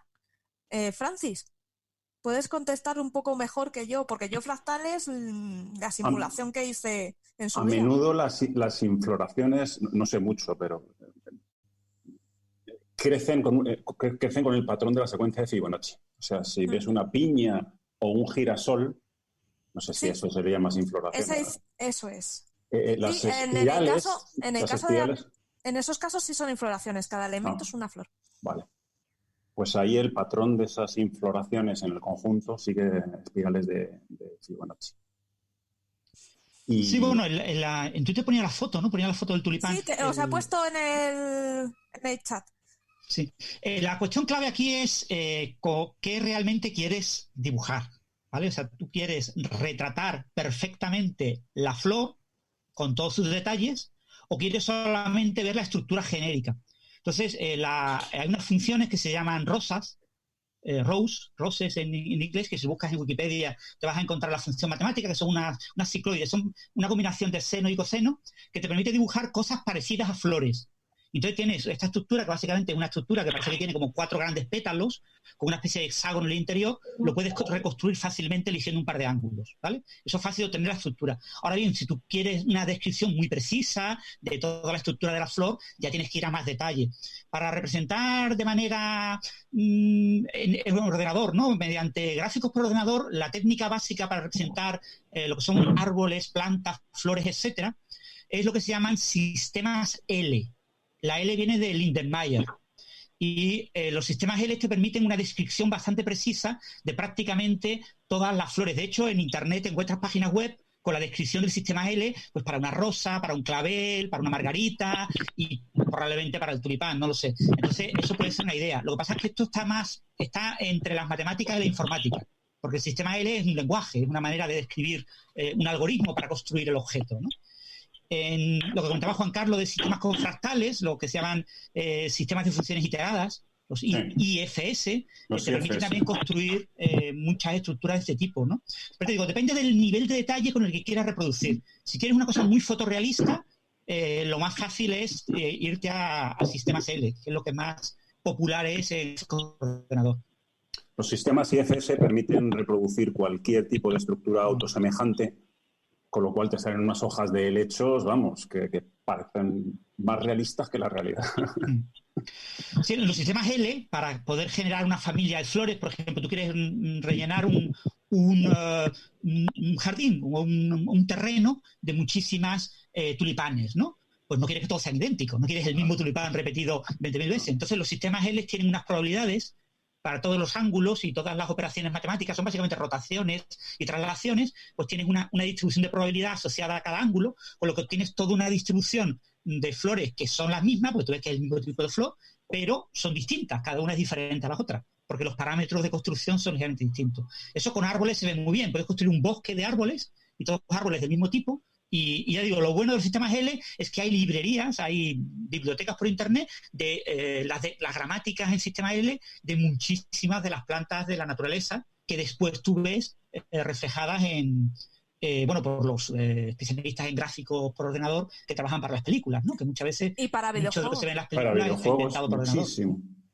En el tema de videojuegos sí que yo he estado experimentando, hago cosillas con Unity.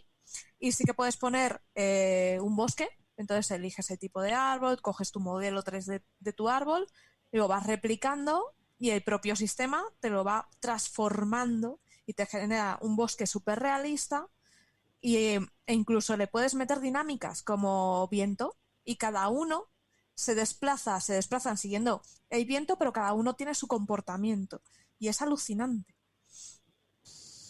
Es muy, muy chulo. La verdad es que el tema de estos temas de simulación, de dibujo para hacer modelos 3D y comportamiento para videojuegos es bestial. Bueno, de hecho, la industria del videojuego toca todos los palos, ¿no? Toca arquitectura de computadores, toca inteligencia artificial y toca el diseño 3D.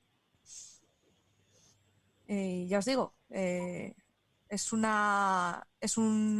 que mola investigar. Y para niños, pues quizás no sé si, porque estaba la pregunta creo que era algo de relacionado con niños, ¿no? ¿O no?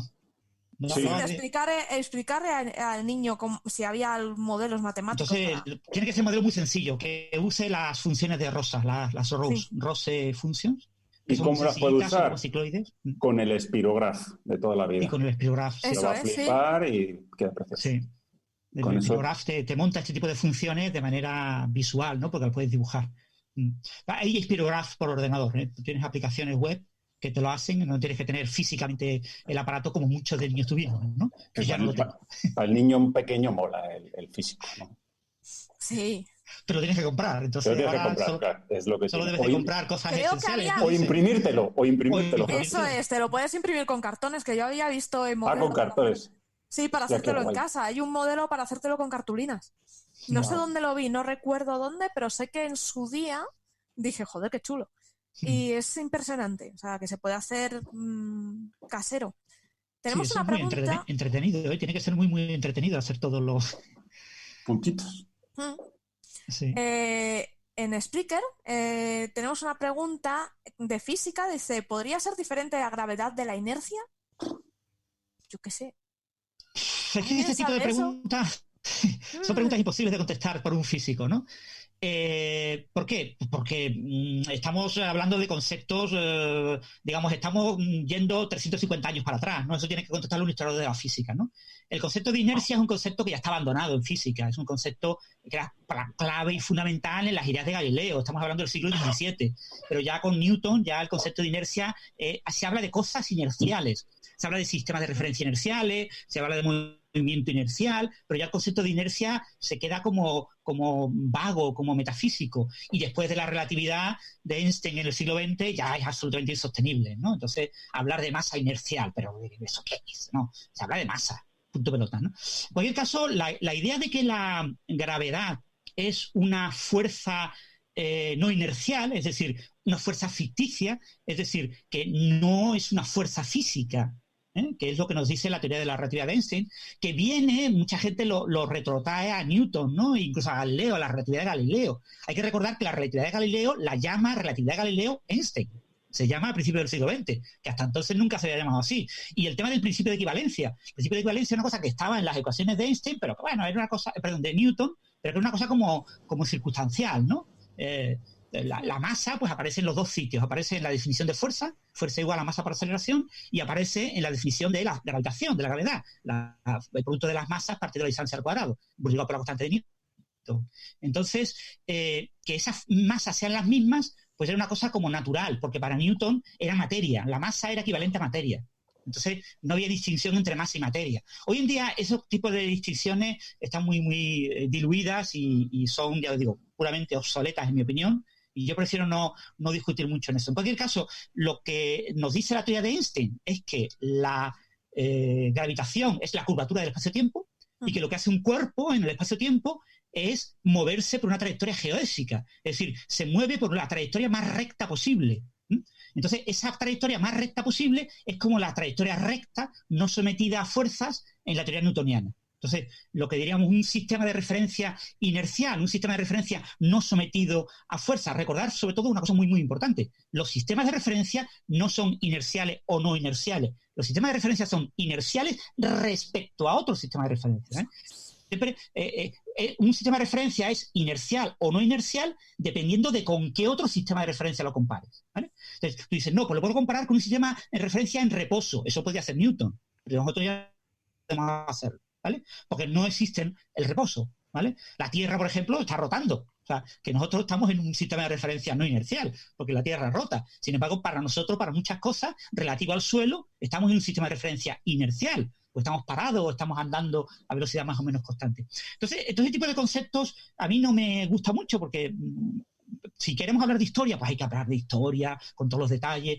y a nivel moderno a mí no me gusta ese tipo de comparación. Pero en cualquier caso, la gravitación no es una fuerza física como es, aparentemente, son todas las demás fuerzas de interacciones fundamentales. El electromagnetismo, la interacción fuerte, la interacción débil, son interacciones físicas en las que tiene que haber un contacto de cosas. Ese contacto básicamente pues son los bosones gays, el fotón, los gluones o los bosones débiles. En la gravedad podría haber ese tipo de interpretación en una futura gravedad cuántica si al final se confirma que en esa futura gravedad cuántica existe el concepto de gravitón, pero el gravitón no ha sido observado, con lo que tampoco lo sabemos. Con lo que sabemos de la gravedad es que es la curvatura del espacio-tiempo y un movimiento lo más recto posible en el espacio-tiempo. Entonces, todo cuerpo que se mueve, por ejemplo, alrededor de la Tierra, pues trata de moverse lo más recto posible sin que le influya ninguna fuerza. Y acaba siendo una trayectoria cerrada, una trayectoria... No es cerrada, en la relatividad general no existen las trayectorias cerradas, no existen las trayectorias keplerianas de tipo elipse. En la gravitación de Einstein toda trayectoria es abierta y de hecho todo sistema que rota alrededor de otro emite ondas gravitacionales y pierde energía, ¿vale? Lo que pasa es que es un proceso muy lento y a la escala habitual en la que estamos trabajando es una buena aproximación a la teoría de Newton, ¿no? Pero en este caso, yo no asociaría la idea de gravedad a fuerza no inercial. Yo quitaría esa asociación y diría, la gravedad, pues eso es la curvatura del espacio-tiempo y que yo me mueva. Y en cuanto a si eso se puede modificar, obviamente sí. O sea, es decir, la teoría de la relatividad de Einstein, como todas las teorías físicas, tienen una validez concreta. O sea, hay un rango de validez. Hay un trozo de universo que describen perfectamente y fuera de ese trozo de universo ese trozo de condiciones, de esas hipótesis básicas, probablemente pues haya que modificarla. O sea, todavía no hemos encontrado ningún hecho experimental que requiera modificar la gravedad de Einstein, pero con toda seguridad tiene que existir. Eso es así, las teorías no son eternas, ¿vale? O sea, la idea de que una teoría es eterna es la teoría que tiene todo, cuando las teorías se establecen, ¿no? Pero es muy, muy complicado, ¿vale? O sea, cuando Newton crea la mecánica newtoniana, no piensa que es eterna. De hecho, en el siglo XVIII, pues uno de los gravísimos problemas es que nadie podía entender cómo se movía la Luna. No, pero sí, Newton dijo que la manzana caía igual que el movimiento de la Luna, sí, pero nadie entendía el movimiento de la Luna. El movimiento de la Luna se empezó a entender a finales del siglo XIX. Durante el siglo XVIII hubo muchísimas modificaciones de la gravedad de Newton, porque era necesario modificar la gravedad de Newton para entender ese tipo de cuerpos celestes que nos rodeaban, entender el movimiento de Marte, entender la Luna, porque eran movimientos mucho más complicados de lo que describía la teoría de Newton, fundamentalmente porque tenía una descripción muy inadecuada, porque la Luna, por ejemplo, se aleja de nosotros, eso no se sabía, hay muchas cosas que no se sabían. Entonces, cuando metes ese conocimiento, ya lo arreglas y descubres que la física newtoniana es tan buena que te permite llevar el hombre a la Luna, pero necesitas añadir ese conocimiento. ¿Sí, Juan Carlos? Estaba mirando, hay experimentos que comparan la masa inercial y la masa gravitatoria hasta el año 1980. O sea, que según íbamos teniendo mayor capacidad experimental, la gente seguía empeñada. Veo que el último daba 1 o 2 partes entre 100 millones. En fin, desde el punto de vista fenomenológico hay gente que puede querer seguir haciendo papers, en fin, en revistas de bajo pelo midiendo esto, pero... No, pero eso es interesante, quiero decir, pero que cuando alguien compara masa gravitacional con masa inercial realmente no está comparando masa, ¿vale? O sea, está haciendo un experimento para ver si hay que modificar la ley de Newton a cierta distancia, ¿vale? Está experimentando a ver si hay que sustituir la ley de la inversa del cuadrado por un término adicional que no sea el que predice la teoría de Einstein. Eso es muy distinto a cambiar la masa. Entonces, no, es que lo que están comparando son las masas. No, perdona, no estás comparando las masas, que haya 2 tipos de masa distintas y que haya que comparar esos 2 tipos de masa distintas. La masa es única, o sea, la masa, punto. Que durante principios del siglo XX, por ejemplo, Newton hablaba pues de la masa, diferentes tipos de masa, que si la masa en reposo, que si la masa en movimiento, que si... Pero eso ya es completamente obsoleto. Entonces, es cierto que estos experimentos tú los puedes leer con un lenguaje de principios del siglo XX, pero yo los leería con un lenguaje del actual, que es decir, lo que tú estás estudiando es si el potencial de Newton describe de forma adecuada la gravedad a escalas de cientos de micrómetros. Y lo que ocurre a día de hoy es que nunca hemos estudiado la gravedad por debajo de 1 micrómetro, porque no somos capaces de coger 2 objetos de 1 kilogramo y sacarlos una micra y ver la fuerza y medir la fuerza que hay entre ellos, porque son objetos de 1 kilogramo, porque son objetos que tienen una superficie rugosa extremadamente enorme, del orden pues de 0,1 micrómetros. Es decir, estamos hablando de comparar una estructura montañosa con otra estructura montañosa y tratar de colocar una encima de otra. Es muy difícil, son muy, muy difíciles. Entonces, se sigue trabajando en eso. Pero a mí no me gusta leer esos experimentos como que estamos comparando diferentes masas con diferentes etiquetas. Lo de ponerle a las masas etiquetas, no. A ver, ¿qué mide el experimento? Pues el experimento mide tal cosa, pues hablemos de esa cosa. Pero no usemos a mí no me gusta, pero yo sé que hay mucha gente que lo dice, o sea, muchos físicos, o sea, Juan Carlos tiene toda la razón del mundo. Hay mucha gente que sigue utilizando un lenguaje antiguo porque parece como que lo entiende mejor. Pero no necesariamente lo entiende mejor, porque cuando tienes que meter muchos adjetivos, meter adjetivos a las cosas no ayuda, complica. Porque en cualquier momento pierdes un adjetivo porque dices, por el contexto está claro cuál es el adjetivo correcto, y de repente todo el mundo se pierde. ¿Pero qué adjetivo hay que poner? Con esta masa que has usado ahora mismo, ¿qué masa es? Si hay 422 masas, ¿cuál de ellas es? Es que no te voy a poner siempre la masa que es. Por el contexto, sácalo tú. Pues no, eso genera muchísimas dificultades desde el punto de vista de explicar las cosas. Entonces, la masa es lo que es, y lo que no es masa, pues es momento lineal. ¿Qué te cuesta trabajo decir que es energía? O sea, no tiene mayor... O sea, la masa en movimiento, ¿qué es? Pues masa más energía cinética. La navaja de Occam se carga los adjetivos. Claro. Lo suyo es cargarte los adjetivos, porque genera mucha confusión.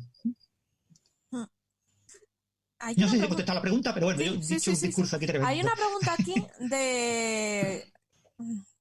de José María Medrano, nos suena de algo, que pide algún sitio donde pueda haber la explicación de la teoría de cuerdas para no iniciados. ¿Le podemos recomendar algún lugar, algún sitio donde pueda leer cosas sencillas sobre cuerdas? Es que a mí teoría de cuerdas me parece demasiado complicado. Entonces creo que a nivel divulgativo sencillo es muy complejo. Bueno, la teoría de cuerdas es como todo. O sea, depende de lo que tú quieras que te expliquen, ¿vale? O sea, la teoría de cuerdas es una cosa que está en construcción. Entonces las cosas que están en construcción no se pueden explicar porque están en construcción, ¿vale? Todavía no sabemos lo que hay que explicar, ¿vale? O sea, tú no puedes explicar lo que no sabes, ¿no? Y todavía no sabemos cuál es la visión. Hay muchos libros de teoría de cuerdas. En mi blog yo tuve una época en la que yo empecé a escribir un libro de teoría de cuerdas, de divulgación, y entonces estuve reseñando los libros más famosos de teoría de cuerdas. Entonces en mi blog, si buscas por reseña y libros, te encontrarás libros de todos los niveles, desde niveles súper básicos a niveles muy altos. Un libro básico que está bastante bien es el libro de una serie que a mucha gente no le gusta, que es la serie esta de RBA de Un paseo por el cosmos, que ha editado también en National Geographic, ¿no? Son libros relativamente fáciles de conseguir, lo que pasa es que se consiguen en kioscos, ¿no? Y es el libro de cuerdas y supercuerdas. Es el libro que escribió un experto español, bueno, no, está afincado en España, no es español, creo que es uruguayo, José Edelstein, que ha estado en Coffee Break alguna que otra vez, y su gran colega Gastón Guiribet, que también los dos trabajan en teoría de cuerdas, y los dos escribieron un libro delicioso, muy delgadito. Estos libros son de 140 páginas, son libros súper cuadriculados, todo, y están muy bien. Y ese libro es muy recomendable. Se llama Cuerdas y supercuerdas, la naturaleza microscópica de las partículas y el espacio-tiempo. Después hay muchos otros libros de teoría de cuerdas, ¿no? Hay libros de teoría de cuerdas for dummies. En la serie de para torpes o para, como le llamen, for dummies, tienes un libro de teoría de cuerdas. Hay libros de teoría de cuerdas por doquier. Un libro muy bueno, por ejemplo, es el pequeño libro de la teoría de cuerdas, The Little Book of String Theory. Es un libro muy, muy bonito que han traducido ya al español, que lo tradujeron, no sé si el año pasado. Es un libro de como hace 6 o 7 años. Y el libro te decía, para hablarte de teoría de cuerdas te tengo que hablar de branas, así que solo te voy a hablar de branas. Y solo te habla de branas. Pero eso es lo maravilloso de un libro. Te dice, mira, para hablarte de teoría de cuerdas y contarte lo del 67, o lo del 74, o lo del 83, o lo del 94, te cuento por lo que estamos jugando más o menos en el año 2000, 2004. Es un libro que está muy bien, se llama El pequeño libro de la teoría de cuerdas. Y ya os digo, está traducido al español, pero se puede conseguir en inglés fácilmente. Pero hay muchísimos libros, ¿no? String Theory Demystified, por ejemplo, desmitificada. Hay una serie de libros, se llaman de McGraw-Hill, la editorial, se llaman Demystified. Son libros que tratan de hablar de temas complicados, ¿no? De genética, y tienen un libro de teoría de cuerdas que también está bastante bien. Hay muchísimos libros de teoría de cuerdas. Es que McGraw-Hill es una librería técnica, Sí. Tiene libros. La serie, por ejemplo, de libros para completamente idiotas, ¿no? Las guías para los completamente idiotas. También tiene un libro de teoría de cuerdas que también está bastante bien. O sea, hay muchos libros de divulgación de teoría de cuerdas que sin usar muchas fórmulas te cuentan más o menos cuál es la idea. Pero lo que hay que tener en cuenta es eso. ¿Qué te cuentan? O te cuentan lo que se conocía en el 70, o lo que se conocía en el 80, o lo que se conocía en el 90, o lo que se conocía en el 2000. Pero es que todavía no sabemos lo que es la teoría de cuerdas.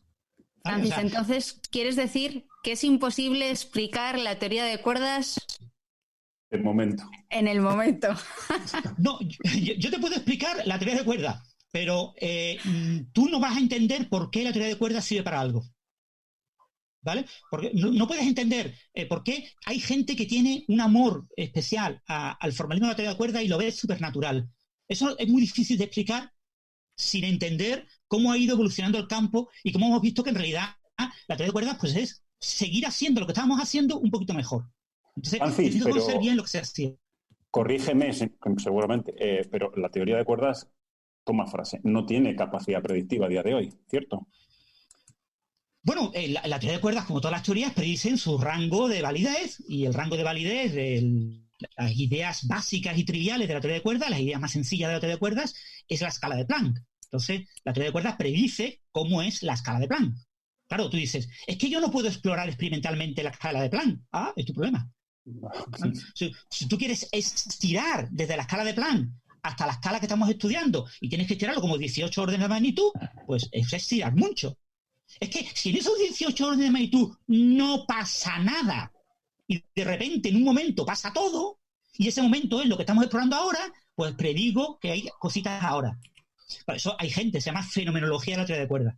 La fenomenología de la teoría de cuerdas implica una especie de rotura de la física de la teoría de cuerdas, en la que la descripción cuerdística se diluye en una descripción de un espacio-tiempo con supergravedad clásico, en el que hay cuerdas que a su vez se diluyen en partículas, y todo eso además son partículas supersimétricas. Después tengo una transición de fase en la que se rompe la supersimetría y obtengo un universo sin supersimetría, y acabo teniendo una física muy baja energía. Pero claro, todos esos procesos son procesos que dependen de la imaginación del físico.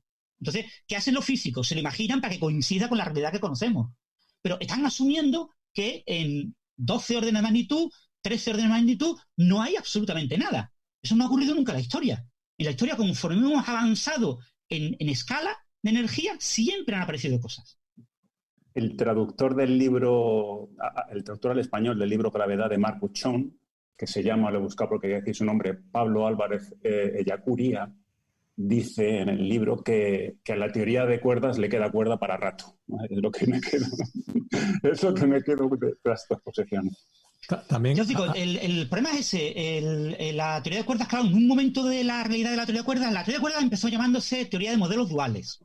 Y entonces la teoría de modelos duales se descubrió que lo que era dual eran unos objetos que parecían cuerdas. Se empezaba a llamar teoría de cuerdas. Después se vio que, claro, que esos objetos no describían absolutamente nada, eran una basurilla. Había que meter supersimetría, entonces habló de supercuerdas. Pero después, cuando se vio las supercuerdas, se vio, las supercuerdas tienen dinámicas que no entendemos bien. Pero bueno, olvidémosla. Durante un tiempo se metieron debajo de la alfombra. Después se vio que esas dinámicas eran importantes. Y es que los extremos de las cuerdas, supercuerdas abiertas, tenían que estar acoplados a ciertos objetos. Eran las branas. Entonces, pareció una teoría en la que teníamos cuerdas, branas, como objetos básicos de la teoría, y una serie de objetos no lineales. Había monopolos, había defectos de todo tipo, cuerdas cósmicas, había paredes de dominio, había objetos de todo tipo. Había de todo lo que te puedes imaginar en una teoría, todo aparecía, porque la teoría de cuerdas es una teoría muy comprensiva, es un lenguaje muy, muy poderoso que describe muchas cosas, ¿no? Y entonces empezó a verse qué relaciones había entre esos objetos, y se vio que no lo dominábamos muy bien. Y entonces se ha visto que, como hay tantos objetos, la diversidad de posibles predicciones es prácticamente infinita. Entonces, el vacío de la teoría, o sea, el vacío de la teoría de cuerdas, donde no hay cuerdas, es lo que te da, pues, 10 a la 500 vacíos, 10 a la 10.000 vacíos, te da todos los posibles universos. Nosotros vivimos en un vacío de la teoría de cuerdas. Vivimos en un universo en el que no hay cuerdas. Por tanto, es un vacío de esa teoría de cuerdas. Y lo que pasa es que de llegar de una teoría de cuerdas hasta el vacío, pues tengo una barbaridad, podrían ser infinitas posibilidades. O sea, no lo sabemos. De hecho, no sabemos ni siquiera si hay infinitas variedades de Calabi-Yau. Las estimaciones por ordenador hablan de unas 30.000, pero seguramente hay una conjetura del propio Yau que dice que es el número finito, ¿vale? La conjetura de Yau. Pero no sabemos si es un número finito, puede ser un número infinito. También sabemos que hay mirrosymmetry, o sea que no todas las variedades de Calabi-Yau describen la misma física. O sea, fijaros que es un tema muy, muy complejo de contarlo bien. En cualquier caso, lo que sí podemos contar es que para un físico que estudie teoría cuántica de campos, el lenguaje natural moderno para usar la física de partículas hoy en día es el lenguaje cuerdista. Hoy en día no se puede hacer física de partículas sin dominar lo mínimo del lenguaje de teoría de cuerdas, porque los teóricos te están usando. Los teóricos aprenden en su curso de doctorado teoría de cuerdas. Es como sería la técnica CRISPR-Cas, ¿no? Hoy en día no puede salir una persona sabiendo genética sin haber estudiado CRISPR-Cas. Es que yo no lo voy a usar, ¿vale? No importa, pero tienes que saber CRISPR-Cas, porque en tu entorno lo va a usar todo el mundo y puede que tú lo uses de manera indirecta. Lo mismo pasa con la teoría de cuerdas. Es un lenguaje matemático que es muy natural y claro, pero claro, es matemáticas. La teoría de cuerdas es básicamente, a día de hoy, matemáticas. Un lenguaje matemático es un marco teórico que describe muchas posibles teorías y ahora habrá que encontrar cuál es el modelo, cuál es la teoría adecuada que describe nuestra realidad a baja energía, a medias energías y a altas energías. Y eso todavía no lo hemos descubierto. Pero yo os digo, como está en construcción es muy difícil decir, cuando tú conoces cuando esté construida la teoría de cuerdas, tú podrás contar qué es lo relevante. Lo relevante de la teoría de cuerdas no es que vivan 10 o 11 dimensiones, ¿no? Las teorías de cuerdas, por ejemplo, son duales. Hay dualidades entre teorías en 9 dimensiones, en 10 dimensiones, en 11 dimensiones y en 12 dimensiones. hay dualidades entre teorías con 2 tiempos y con un tiempo. Hay posibilidad de que las diferentes dimensiones, unas sean compactas, otras sean anti de Sitter, otras sean o sea, tienes una cantidad de posibilidades enorme. Entonces, la teoría de cuerdas, en los últimos 20 años, gracias al trabajo del argentino Juan Martín Baldacena, se ha convertido en una herramienta más allá de la física de partículas que utilizan muchos físicos en física de estado sólido, en materiales, para entender la turbulencia, para entender una serie de cosas. Eso está trabajándose, es duro, es un trabajo muy, muy duro, y entonces ya te encuentras con un físico de materiales que entiende un material superconductor como hecho de agujeros negros. Sí, pero agujeros negros, no hay un agujero negro. Ya, no, es que no son agujeros negros. Es que es dual el comportamiento de las nubes de electrones en este material a una especie de gas de agujeros negros equivalente. Y me voy a los agujeros negros, hago mis cálculos y retorno y eso se está haciendo. Entonces, es difícil explicar bien la teoría de cuerdas. Pero en cualquier caso, una buena introducción a lo que nos gustaría que fuera la teoría de cuerdas desde el punto de vista práctico puede ser el libro de Edelstein, que está muy bien, es muy cortito, y te cuenta las 4 o 5 ideas básicas, ¿no? Sobre todo eso. Nuestro universo es un vacío, en nuestro universo no hay cuerdas. No es verdad que en teoría de cuerdas las partículas sean vibraciones de las cuerdas. No es verdad. Las partículas en la escala de Planck donde hay cuerdas son vibraciones de cuerdas, pero en la escala de Planck, no nuestras partículas. Un electrón no es una vibración de una cuerda. Un electrón es una excitación de un campo cuántico que está en el vacío de una teoría de cuerdas, que en su vacío lo que tiene es un repertorio de campos cuánticos y un corte en spin 2, para que haya un espacio-tiempo de gravitones con spin 2 y campos de spin 1, 3 medios, 1 medio y 0. Ya sabéis, Francis ha hecho spin un par de veces, así que ya sabéis, 2 chupitos. Iba a decir que también, quizá un poco más divulgativo, y no lo voy a recomendar, pero porque no lo he leído, pero lo voy a mencionar. Aquí mucha gente habla de un libro que se llama El universo elegante de Brian Greene. Sí. Que Brian Greene es un físico teórico. Sí. Ese es un libro que está muy bien. O sea, El universo elegante está muy bien, es un libro gordo, es un tocho, y le pasa lo mismo, es una especie de... imita en estilo a la breve historia del tiempo de Hawking. En la parte final habla de su vida, de su contribución. Brian Greene fue el que descubrió la mirror symmetry, el hecho de que hay parejas de variedades de Calabi-Yau que describen la misma física. Entonces, eso, en su momento... Estamos hablando de su momento en 1987, 1988, fue una cosa muy revolucionaria que hizo muy famoso a Brian Greene, que en el 93-94 se vio que en realidad no servía para nada y desde entonces pues no sirve para nada, ¿vale? Pero que es una cosa clave que viene en todos los libros de texto, que está muy bien. Entonces el libro está muy bien porque te va contando pues todo lo que sabemos de la física en el siglo XX, esto lo que es espacio-tiempo, lo que son las partículas, y llega y te mete un poco la teoría de cuerdas, que la teoría de cuerdas surge de manera muy natural, y te la cuenta con muchas anécdotas. Él ha conocido a muchos de los grandes teóricos de cuerdas. O sea, El universo elegante está muy, muy bien. Es un libro muy recomendable, teniendo en cuenta que es un libro que te cuenta básicamente cómo era la teoría de cuerdas pues en 1994 o 95. No llega mucho más lejos, ¿no? Entonces, lo que era en aquella época la teoría de cuerdas fue un momento en el que cambió radicalmente. O sea, la teoría de cuerdas dio una vuelta y se convirtió en lo que se llama teoría M, ¿no? En aquel momento surge la teoría M y ya nadie habla de teoría de cuerdas sin poner una M y poner ahí una especie de rombito con varias teorías de cuerdas alrededor, ¿no? Lo importante es la magia, la madre, la teoría M que está ahí en medio, ¿no? Eso no lo cuenta Greene en su libro. Madre mía. Bueno, vamos a pasar a la última... Patatero. Mola. Vamos a pasar a la última pregunta que vamos a colar por aquí, que es de Dosivanicus en Spreaker, que dice una preguntilla sobre genética. Dice, ¿los test esos de ADN tan de moda en Estados Unidos que dicen tu mix étnico-genético, diciendo la procedencia geográfica de tus ancestros, son magufadas o tienen cierta seriedad? ¿Podrías explicar cómo funcionan o supuestamente funcionan? Sandra, cuéntanos, porque yo ni idea. Pues respuesta simple, magufadas. A ver, estos test lo que hacen es que te traen un kit, entre comillas, ¿no? Para que te sientas un poco más en el mundo científico. Y ese kit de experto incluye básicamente una torunda, que es como un bastoncillo de los oídos, pero para la boca, con el cual te rascas el el papo, pero por dentro de la boca, y ahí Me has pues asustado supuestamente... porque el papo me ha sonado otro caso. en Burgos el papo son las mejillas. Vale, especifica porque nos estábamos imaginando a Gwyneth Paltrow. No. Bueno, sí, es que... Vale. No había caído, claro. Es que esa palabra... Bueno, en Burgos eso significa mejilla. Las mejillas. Vale. Que a veces... sí, igual puede inducir error.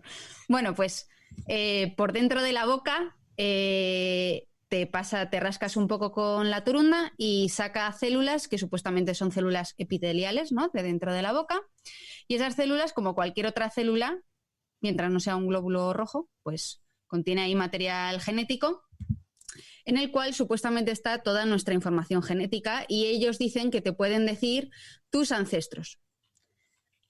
Desde mi punto de vista, eso es mentira. Como mucho podrían decirte tus semejanzas con el genoma, no de tus ancestros, sino de tus contemporáneos.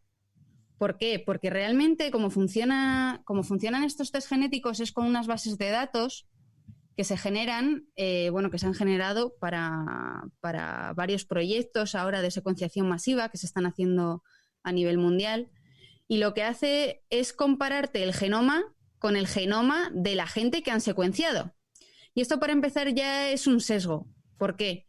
Porque no se hacen estos test masivos en la población a nivel mundial, ni en todos los países, sino que se hacen preferentemente en ciertos países, como por ejemplo Estados Unidos.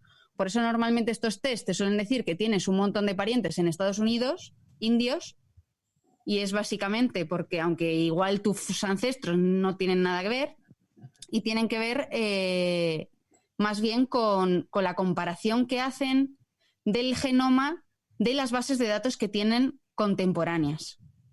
Es decir, que ya de por sí tienen un gesto bastante alto. Que esto es algo que en el futuro, si se hiciesen test masivos a miles de millones de personas, podríamos decir una información mucho más específica y concreta, pues probablemente. Igual que si se secuenciasen pues todos los restos, si se pudiese, de todos los restos de nuestros antepasados humanos, pues yo qué sé, de neandertales, de antecesor, ahí pues quizás sí que te podrían dar una información mucho más detallada, pero para empezar no te puede decir la información de tus ancestros, porque tus ancestros no se han hecho una secuenciación de su genoma. Ahora, que yo creo que en el futuro esta información, porque al fin y al cabo nuestro genoma, pues nuestro ADN está formado por 4 bases que contienen la información que es igual para un ser humano que incluso para los dinosaurios o para una planta. Eso quiere decir que igual nos puede decir no solamente la información de nuestros antepasados, sino de lo que fuimos incluso antes de que nos llamasen, por así decirlo, humanos, ¿no? Entonces yo creo que ahora mismo no, y ahora mismo no te puedo decir mucho más, y sobre todo que es algo que está muy sesgado. Quizá en el futuro. Aparte, tiene un doble filo. No sé si lo sabéis, porque tú le estás proporcionando a dicha empresa tus datos genéticos, colega. Entonces, ¿tú qué estás haciendo? Estás regalando. Bueno, no, estás pagando por encima darles información a una empresa. Es una información que van a encontrar muy útil para seguir trabajando. Y que de hecho a ellos les costaría dinero de cualquier otra forma conseguirla. Estás pagando por algo por lo que te deberían pagar a ti. Exactamente. Igual que los test estos que detectan intolerancia a muchas cosas. O, por ejemplo, que te dicen... Pero bueno, los de las intolerancias funcionan bastante bien porque funcionan de una manera diferente. Igual Jara puede explicarlo mejor. Pero también hay otros test que te dicen, por ejemplo, si eres propenso a padecer ciertas enfermedades. Eso no sé si los habéis visto. En los mismos kits, cuando tú seleccionas el kit de tus ancestros, te dan la oportunidad normalmente de, por 50 o 60 euros más, también decirte qué posibles enfermedades vas a tener en tu futuro. Y eso tampoco es cierto, porque no es cierto. A la hora de desarrollar una enfermedad tienes un factor genético, pero un factor de entorno. Exactamente, que es lo que llamamos la epigenética, ¿no? También un poco, y el factor ambiental. Tú puedes tener una base genética, Pero también influye mucho pues los factores ambientales y los condicionantes que tú tengas en tu vida. Eso es. Bueno, el tema de los test de alimentos, pues a ver, hay algunos que sí están claros, como el de la intolerancia a la lactosa, pero después hay bastantes que están circulando, incluso que se hacen en farmacias y que están rechazados por sociedades importantes. Primero, con este tema hay bastante confusión entre la gente, entre lo que es intolerancia, alergia, y usan los conceptos casi como equivalentes. Por decirlo de una forma muy básica, una intolerancia puede generarte un problema digestivo importante, tan importante que puedes acabar en el hospital, pero una alergia te puede matar. Entonces, la gente a veces que de pronto decide que es un poco alérgica a tal cosa, no saben lo que significa realmente tener una alergia a un alimento, y gente que tiene que ir pues con una inyección de adrenalina encima todo el tiempo por si tienen realmente un choque anafiláctico. Entonces, en estos test de estas intolerancias, ¿qué es lo que ocurre? Pues que las intolerancias tienen generalmente un grado. Por ejemplo, se dice mucho que en España aproximadamente 30% de la gente es intolerante a la lactosa, lo cual quiere decir que el 70% es completamente tolerante a la lactosa, por cierto, y en ese 30% tenemos todos los rangos, es decir, tenemos personas que por tomar de 20 mililitros de leche ya empiezan a sentirse mal, y gente que su rango de intolerancia está en medio litro de leche. Entonces, ¿qué ocurre con estos test? Pues que de pronto las sensibilidades están todas bajísimas. Entonces, si os fijáis, si conocéis a gente en vuestro entorno que se haga test de este tipo, a todo el mundo le ha salido que es intolerante a varias cosas. Y además de lo más diversa, quien se lo ha hecho dice, no, es que yo ya he encontrado que soy intolerante al apio, a la avellana y al salmón. Y claro, por eso es por lo que engordaba, porque tenía esas intolerancias que hasta ahora no me las habían dicho. Y ya todos felices, ¿no? Entonces, ¿qué ocurre? Quien se hace un test de esos no se va a quedar a gusto si sale de ahí y le dicen, usted no es intolerante a nada. Entonces, las sensibilidades están puestas de una manera que sí, a lo mejor tú has salido que eres intolerante al apio, pero es que tendrías que tomarte 1 kilo de apio para que te empezara a sentar mal, ¿no? Entonces, realmente son test que no tienen una validez para que uno llegue, se autodiagnostique y a partir de ahí se diseñe dietas extravagantes, y sobre todo en el caso de las alergias, pues insisto, que son un problema muy serio y que no son para que de pronto confundamos el me sienta mal el pimiento, oye, pues de toda la vida uno ha sabido que le sentaba mal un alimento, pues no lo tomaba y ya está, o lo tomaba con moderación, ¿no? A convertirme en, no, es que yo soy alérgico a esto, y estamos ahí mezclando un problema que realmente es muy serio. Sí, básicamente yo creo que la diferencia, para que la gente se haga una idea, es cuando tomas algo se te cierra el esófago de forma que te atragantas y no puedes respirar, eso es alergia. O si te da se te suelta la tripa después de comer un determinado alimento, notas ruidos intestinales, puede ser una intolerancia. Ve a visitar a tu digestivo. ¿Por qué? Porque el 90% de las intolerancias, la forma de diagnosticarlas es con una endoscopia. Sí, solamente hay un caso particular de intolerancia donde se mezclan rasgos de alergia, que es en el caso de la celiaquía, de la intolerancia al gluten, y donde además, por cierto, también hay mucho autodiagnóstico. De pronto hay mucha gente que ha decidido que son celíacos. Es cierto que hay una intolerancia al gluten no celíaca, pero eso en cualquier caso tiene que ser diagnosticado por tu médico. ¿Qué pasa con esa gente que de pronto deja de tomar gluten y se siente mejor? Pues es que han dejado de tomar bollería industrial, pizzas, un montón de alimentos, y dices, espera, que es que a lo mejor tu problema no estaba en el gluten, tu problema estaba en los donuts. Entonces, pues realmente, claro, nos convertimos todos nos curamos a nosotros mismos con teorías de lo más diversas. No, y la celiaquía estamos hablando de un tema serio en el cual intervienen bastantes genes y que puede llevar de la mano otra serie de problemas que también se pueden desencadenar. O sea, una persona celíaca tiene que tener mucho cuidado porque su celiaquía, si no es tratada a tiempo o bien tratada, puede desencadenar en un cáncer de colon o en cosas muy gordas. Además que luego puede tener otro tipo de mutaciones, pues que un buen día tenga un poquito de vitíligo o incluso llegar más allá y tener cosas relacionadas con ese gen, como puede ser una diabetes. Sí, realmente son enfermedades serias, por eso la verdad es que a mí me molesta bastante pues esta gente, ¿no? Me parece un poco problemas de primer mundo cuando de pronto alguien llega y se autodiagnostica con intolerancia a la avellana o cualquier cosa de este tipo.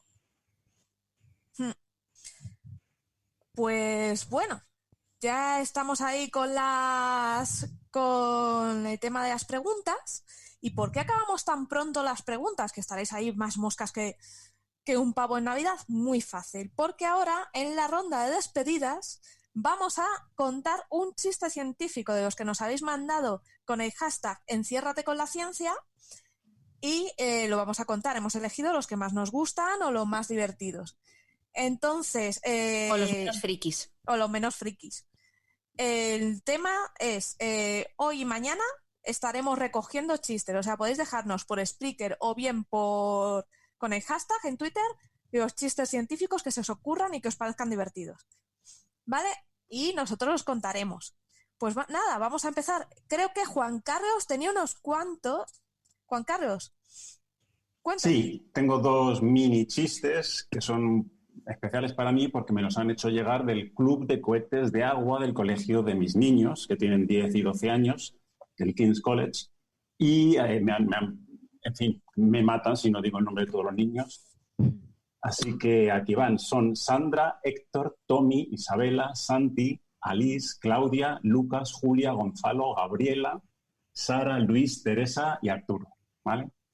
Y los chistes son los siguientes, y a mí me gusta mucho. Dice, le conté un chiste buenísimo a un químico, pero no hubo ninguna reacción. Y el siguiente es, mira, la biología es esa ciencia en la que división y multiplicación significan lo mismo. Es verdad. Ha sido un placer estar con vosotros. Cada día me lo paso mejor. Un placer tenerte. Sandra, cuéntanos. Pues Rafa Castillo dice: hola, ¿sabéis cuánto dura un día en el planeta Mercurio? Pues dura exactamente como un lunes en la Tierra, 1407 horas. Joder, eso sí, eso es un lunes y lo demás son tonterías. Jara.